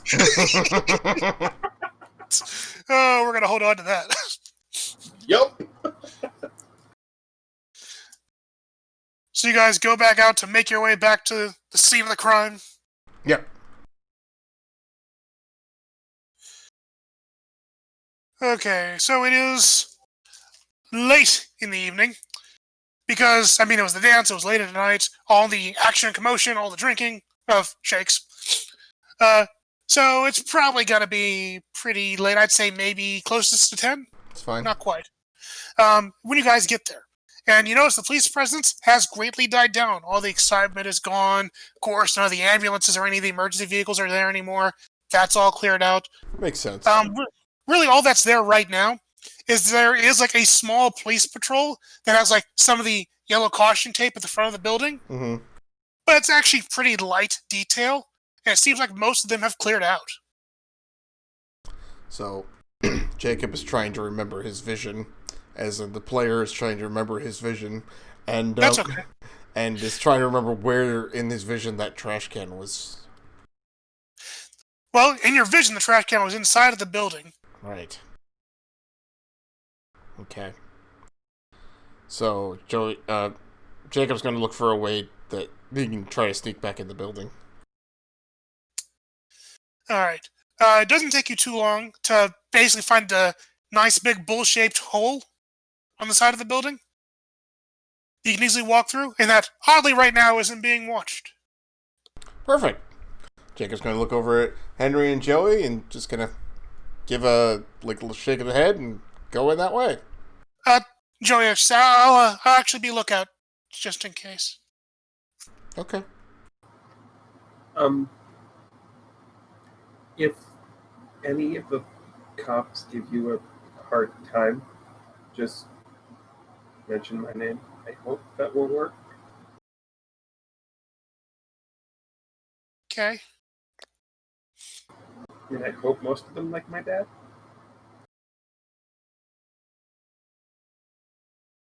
I'm sure they do. He seems like a pretty nice guy. when he's not angry. Yeah. Yeah. So you two go inside the building. The scene that we see as we go inside there is we see a nice big spread shot of what used to be the splendorous hall for the Wrecking Ball. It is now more or less a pit of gravel and broken dreams. There is no people inside there at all, no kind of setups remaining, barely the tables standing. All that remains is the walls, the ceiling, thank you, Jacob, and you do see, off in the corner of the building, some trash cans where people would like throw all their goods away, etc. So Jacob's gonna he's gonna actually give a sigh and walk over. He's like, I can't believe I'm actually looking in these things, but okay. As they walk by, Henry sees the bag of stuff that they had still left is still there, reaches in and grabs the flashlight. Nice. Okay, so Henry, are you helping Jacob to look through the trash to find what he's looking for? Hell no, I'm holding the flashlight. He can look through the damn trash himself. Very that's smart. helpful enough. Yeah. So, Jacob, you go over to these trash cans, and there's like maybe 3 or 4 of them because it was like a big event. Oh yeah, Lots of of trash course, cans. yeah.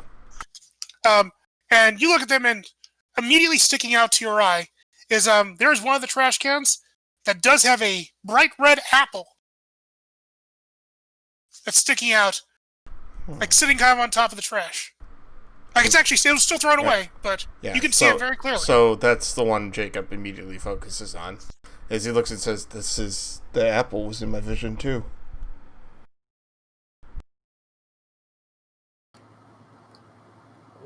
Okay. I mean, I'm no dream therapist, but I'm pretty sure seeing an apple in your vision means you probably have a dentist appointment coming up soon.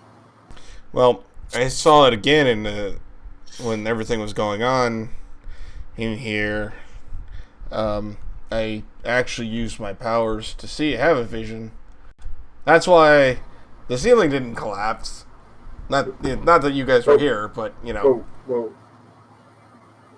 Did you tell Henry about your powers, or did you just tell him about the infection? I told him about the infection and that it gives him like things. Like he mentioned visions before, but not necessarily this potently. What do you mean ceiling didn't collapse? I thought you were not inside here. No, I told you about the secret thing I do.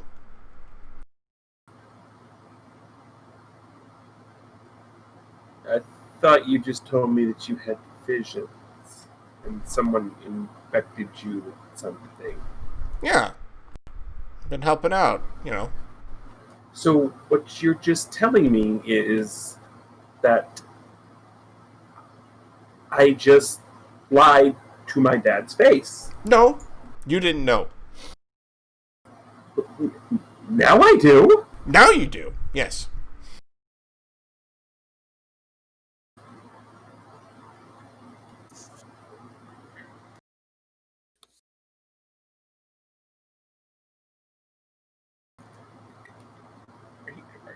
Are you trying to get me in trouble? No.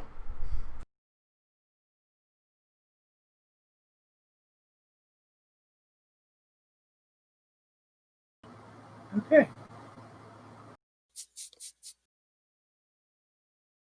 No one has any idea. It's fine. He digs into the trash can. Okay. It's like digging into this trash can as he's saying all this. So you're digging into this trash can, throwing aside the apple, throwing aside the trash. You're kind of going in there. You're not even quite sure what you're looking for. Not at all. No. It's like, so there's all sorts of debris. Go on. I'm pretty sure I can't fit in here, so at least not a second one of me. You dig through, nothing really seems to stick out to you immediately until you get closer to the bottom, and you come across what looks to be an origami crane.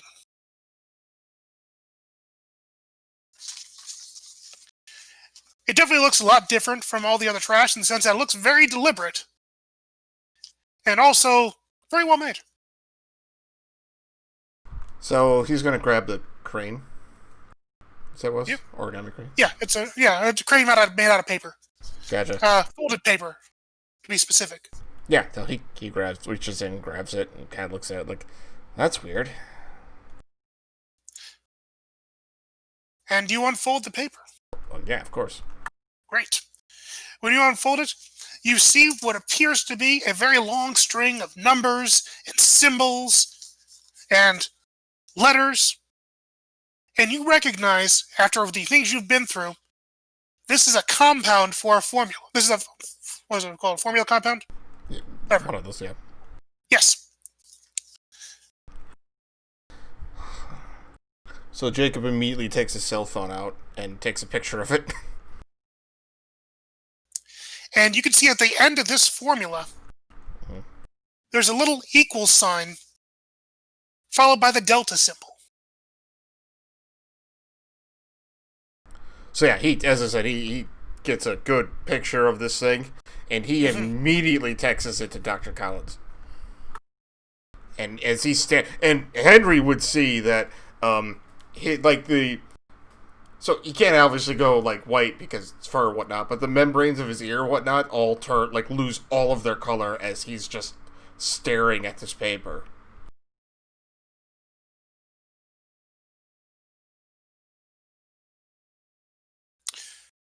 Alrighty, Henry, you just saw your friend go pale as you've seen him after looking at this strange piece of paper. What do you do? Does it smell that bad that you're going that pale? Are you that queasy? It's not that at all. It's what's on this paper. I'm hoping it's not leftovers. It looks like he shows it to him. It's like looks like a formula of some kind. Okay. And yeah, that's definitely numbers I don't understand. Look at the end of it though. All of this equals delta. A triangle? The triangle is a Greek character for delta. I don't speak Greek. Yeah, no one else does, but it's just. I know a little Haitian Creole, but I don't speak Greek. Yes. Regardless, the thing I'm infected with is called Psi Delta.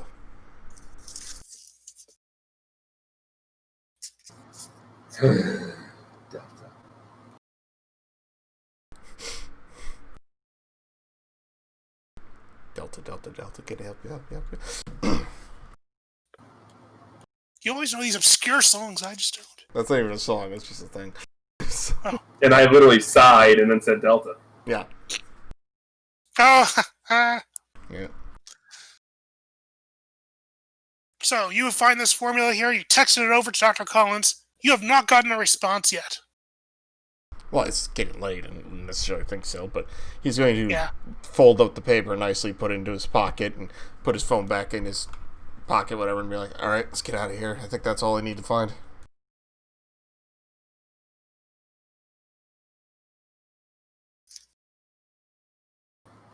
Yeah, let's go. This is really weird. You're telling me. I may have actually just found some major piece of this whole thing. Maybe, I don't know. I can't be certain, but...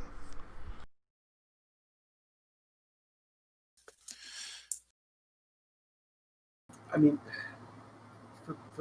forgive me for being a little paranoid here, but who would have some super secret formula, turn it into an origami crane, and then throw it away in a trash can in a highly public place? I'm sorry if that feels a little weird to me. Someone with a kid who doesn't know and made it better and just took a piece of paper and made it into an origami thing, came here as a participant in the wrecking ball. I don't know, I'm just throwing that out there.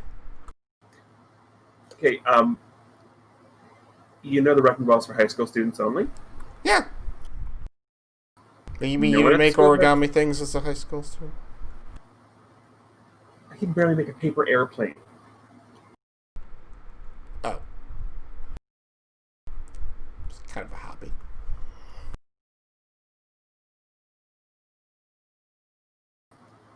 So what you're saying is you made this crane yourself, No! put it in the trash can, and then took me on a wild goose chase. No. That's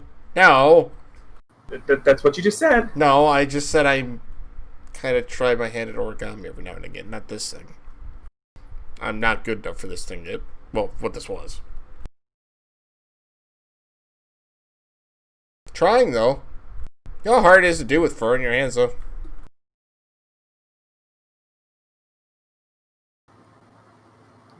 No, I can't say I do. Let's just put gloves on, then it's probably about the same thing.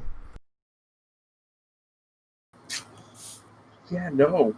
No, probably not, actually. That would definitely ruin my skin complexion. Oh, yeah, no, we wouldn't want to do that. He says as he totally has a pair of fingerless gloves sitting in his back pocket that match his costume. Right, yeah. Your words say one thing, but your actions, Right. they do not. So you guys are chatting as you're heading out of the building, and when you get out there, you actually find Joey still standing guard. But he's actually kind of looking at what looks to be like a piece of paper, or rather an envelope. And he sees you guys coming out, and he's like, "Oh, hi guys." Hey, Joey, What what's... you got there, hon? He like shows up. He holds this envelope up, and he says, "Oh, everything's going fine. Did you find everything you're looking for? Because I found something." Yeah. Where did you keep that? Oh, well, it's the weirdest thing. I was kind of like being lookout and being good at it and looking for the cops and such. And I was kind of focusing one way, I think, and then I looked down, and I saw this stuffed like into like the side of my shoe. Like I didn't even realize that it was there. But It wasn't there when we walked in. no, it wasn't. But yeah, there's an envelope here, and I don't think I'm supposed to open it. I don't think you are either. But yeah, it said, well, just look. And he hands it to you. And on the back of the envelope, it says,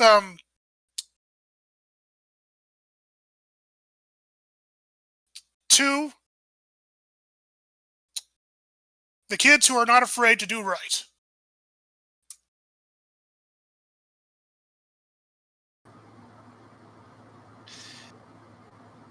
And Joey kind of looks at it and he says, yeah, I think this is meant for somebody. Like, I'm not sure if it's supposed to be mine or not. But Well, I mean, I know a trick that my dad taught me about how to open an envelope and reseal it afterwards so no one knows you looked at it. Want to see what's inside? ooh, I do. Jacob, come on. Yeah, Jacob smiles and walks over. Before we do that, though, let's leave this area. Yeah, probably a good idea. Right. Yeah. This is probably bad. Yeah, so let's walk somewhere else, like we're walking home somewhere. I don't care. Find a light and look there. So you guys walk away from the building and make your way back towards home. Do you walk all the way, or do you like take the monorail? So on the way home, Jacob's actually gonna call home. Okay, Jacob, you call home, and you get a hold immediately of your mother, who's gasping. Yeah, that's why it's called. It's like, oh, Jacob, Yeah. my little baby, oh. Hi, Ma. Yeah, sorry I couldn't call sooner. We just got out of the police, not custody, but, just the whole thing of the... Wrecking Ball was great until the bull showed up. I saw it on the news. Oh, you're not hurt, honey, right? Oh, nothing more than like a few scrapes and bruises that you were expecting to get from being part of the Wrecking Ball in the first place. And how are your little friends? Oh, everyone's fine. Good. Oh, what happened? I don't know. This bull just came in, bursting through the wall, and then these other two heroes showed up and stopped him from destroying the entire building. But we were all just kind of running, and things got confusing, and so we all just kind of finally got back together. Oh, so you ran immediately? Like you didn't worry? You didn't stay there? You got to safety? Yes, I got to safety. Good. Oh, that's my boy. Always looking out for himself, not taking any unnecessary steps. And she's shifting up. She's trying to lower your danger, by the way, by influencing you. Okay. And trying to raise your mundane. I'm gonna reject that. Okay. You reject the words from your caring buddy mom. Yes. Alrighty. Good. Okay, I see it. That's a full hit. So, what you gonna do with that? Hold on. 10 plus, you had to choose 2. Yeah. Hold on. I'm thinking. Well, first thing he's going to do is he's going to oh shoot, hold on.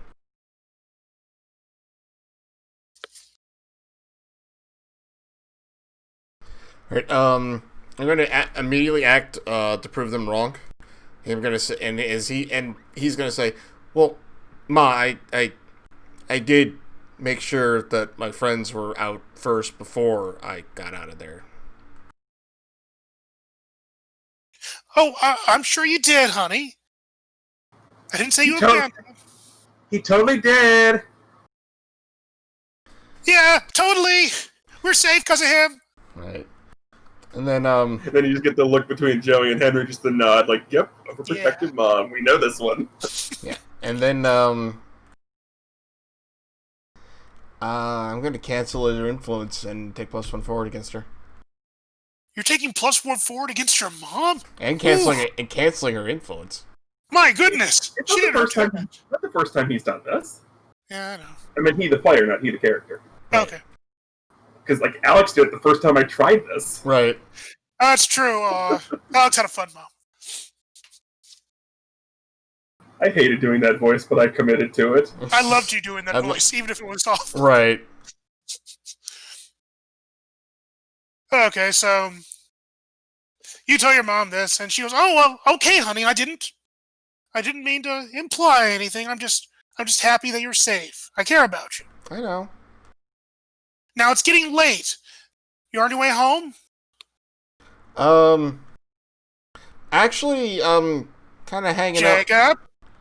Well, it's the weekend. Mom's hanging out with my Henry and Joe and his boyfriend Joey. The two you met earlier. I might actually end up staying over there. Maybe. I actually don't know what the plan is. You might stay the night at a friend's house? I don't know. I mean, it might be a while. Oh, you are making friends. Oh, no, don't let me stop you. Do you need your jammies or anything? I can drive them to you. No. Well, Mr. Lumpkins, do you need him? I know it's scary when you're alone. I would literally be with other people. Right. You're right. Okay, you're a big boy. Have fun. Hi, Ma. Bye. As soon as you hang up, Henry just spins his head and looks and goes, "Mr. Lumpkins?" Long story. Actually, it isn't really. It's a little stuffed little rabbit I've got. Oh, he's a buddy who sleeps with a buddy. I don't sleep with Mr. Lumpkins anymore. It's so cute. It was just a child thing. I mean, I've got a stuffed banana. Yeah, I just had him sits on a shelf. Just, I like to look up and remember childhood every so often. Wow, you're really mature. Mr. Lumpkins. Yeah. Yeah, you're not mature. He's cute. Henry leans over to Joey. "I'm not letting him forget that." Oh, please don't. So, I mean, Joey, you called your mom, right? Yeah. Oh, yeah, I did. Oh, sorry. I mean, I get the benefit. I mean, both of my folks work for the PD, so I didn't have to worry about it. Yeah, your dad kind of knows where you are, more or less. Yeah, yeah. And you know he immediately called my mom. Yeah. So gets inside this and then seals back up, right? I mean, apparently you're both now sleeping at my place, I guess. I mean, if you don't mind, that'd be kind of cool, I think. I haven't had a sleepover in a while. I mean, I'd have to find the sleeping bag because it's not normally something that gets broken out, but okay. Oh, it'd be so much fun. But yeah, what's in the envelope? I mean, do you want to open it here or do you want to just wait till we get back to my house? Ooh. What do you guys want to do? Well, is it possible your father's going to be there? After an incident like this, he'll have paperwork till like 2 in the morning. Okay, then fine. I just don't want him to find it per se, because, My mother will probably be there because they're not having a press conference at 2 in the morning. True. Let's open it here. Yeah. So how do you go about doing this? How Henry's going to go about doing this is he is going to hold on, and he's going to have to remember how to do this, and then he's going to turn quickly around so he's like back to them real quick. Turn his hand insubstantial and pull the note out.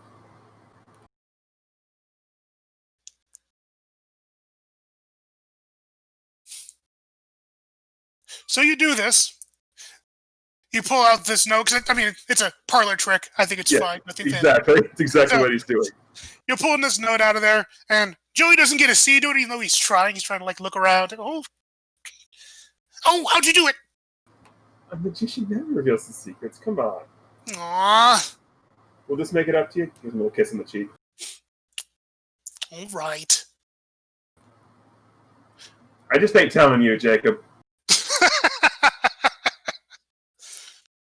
So you pull out this letter. And something interesting, when you pull out the letter itself, out tumbles out a small flower. That's folded between the paper. Well, that's interesting. It's different. Is it a love letter?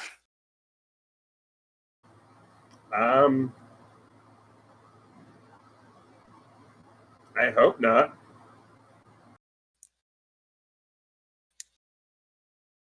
Well, open it and see. And when you fold open the paper to look at it, there's actually a fairly cryptic, I'd say, message there that restates, but in differently terms, to the heroes who are there tonight.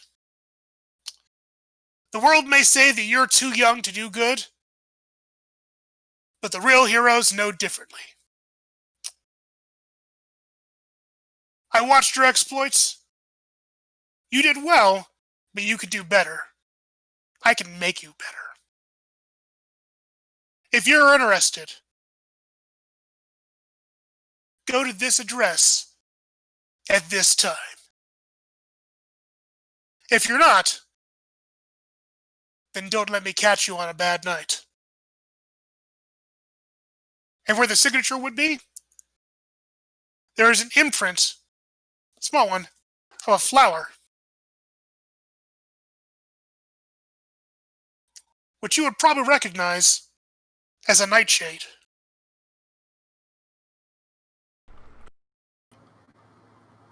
I think that we just opened up someone's recruitment pitch.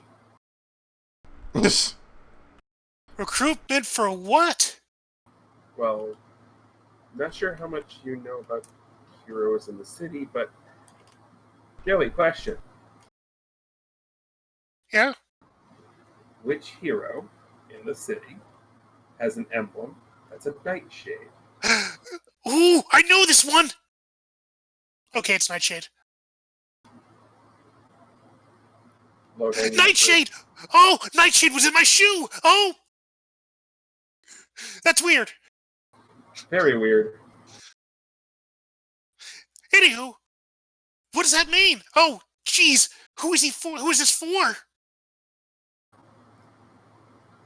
Well, considering what the contents of the letter reads, I'm going to assume Swiftfoot and Sove. Oh, we gotta get this to them. And how exactly do you plan to do that? What are you gonna do? Throw up a symbol in the sky that's what? You know, a ghost and a carrot? I guess. I would think it would be bunny ears, actually. Yeah, I guess that's kind of hard. I don't know why he put it on me then. Maybe he missed. Or maybe he thinks you're so. Are you Sove? You're Sove, aren't you, Joe? No, I'm not. I mean, he put it in your shoe. Just saying. Henry. If the shoe fits. If I were Sylvie, I wouldn't have gotten trapped inside of that building that I pulled myself out of. Oh my gosh, am I Sylvie and I don't know it?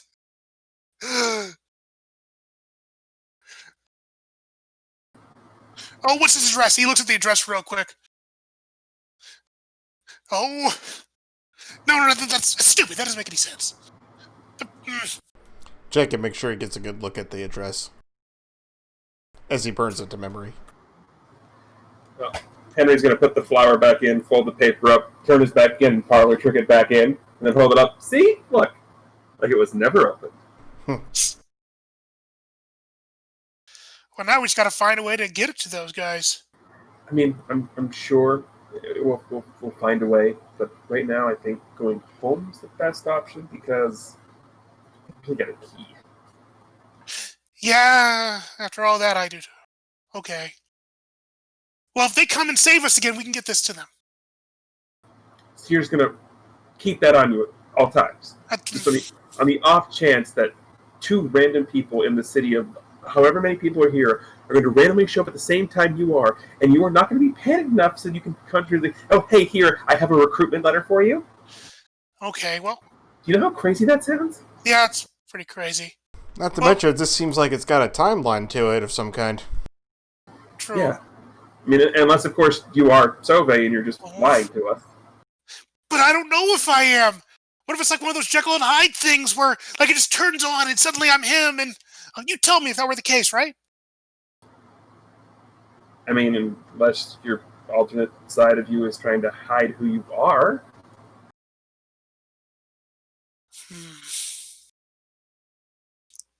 Joey just looks really deep in thought.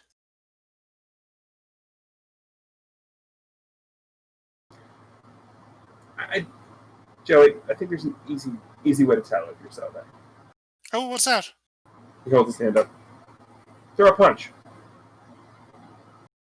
Oh, I don't want to hit you. It's okay. And Joey kind of like looks at you, and he kind of like does one of those little taps against your hand. Like clearly not putting a lot of effort into it.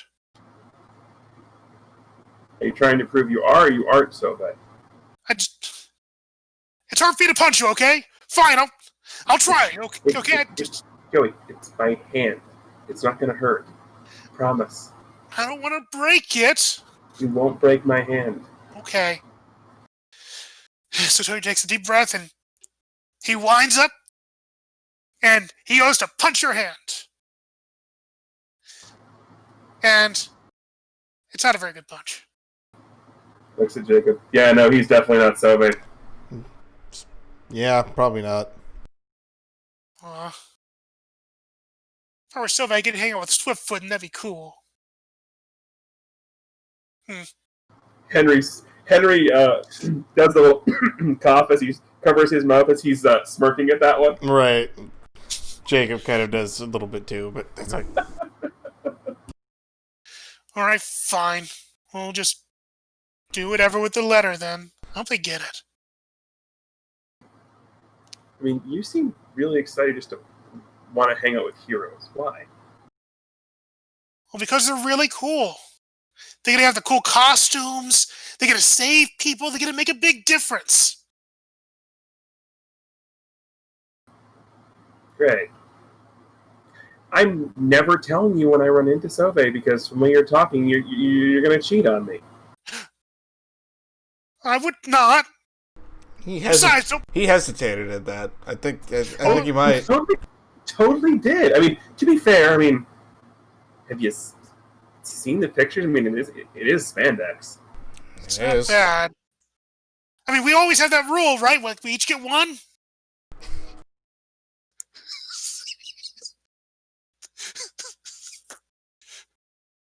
I mean, if you're gonna go big, right? Go big, yeah. You totally have Sove as your phone screensaver, don't you? No. Joey? It's okay, it's Swiftfoot.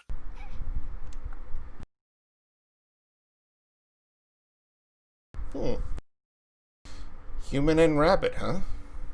Guess I can't help it, he's kind of cute. Bunnies are cute. Yeah, they are, and they're soft and fluffy, and I love you, Henry. It's gonna take more than that. Here's your kiss in the cheek. And Henry puts his hand up. Aw. Nope. Mm-mm. So, Nope. You get a picture of a rabbit as your phone screensaver, and you've been staring at somebody else's butt in spandex. Nope. So, Jacob just kind of gives his little smirk, and he walks over to Joey and gives him a hug. So, at least somebody can give me a hug. He looks at you pathetically. And he just go. Okay, it's not gonna work. No, it's not going to work. You clearly stated that you'd rather hang out with Swiftfoot, and you'd rather stare at somebody else's butt. So no, we're done. Aw, Henry, you know I'm just kidding.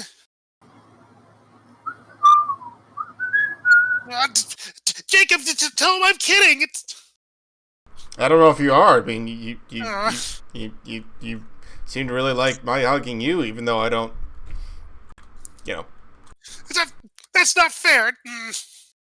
You guys. You guys what? He looks over. So Jacob, I don't know, Henry. Do you think he's sincere enough? I mean, he did just admit to staring at another dude's butt. He did, though. But he's young. Maybe he just doesn't understand. I mean, in his defense, it is a nice butt. I mean, I'll have to take your word for that one, but See, he pointed it out. Okay, it's a nice butt. I didn't admit to staring at it. I said it was a nice butt. Wait, I didn't say I stared at it either. You didn't say you didn't.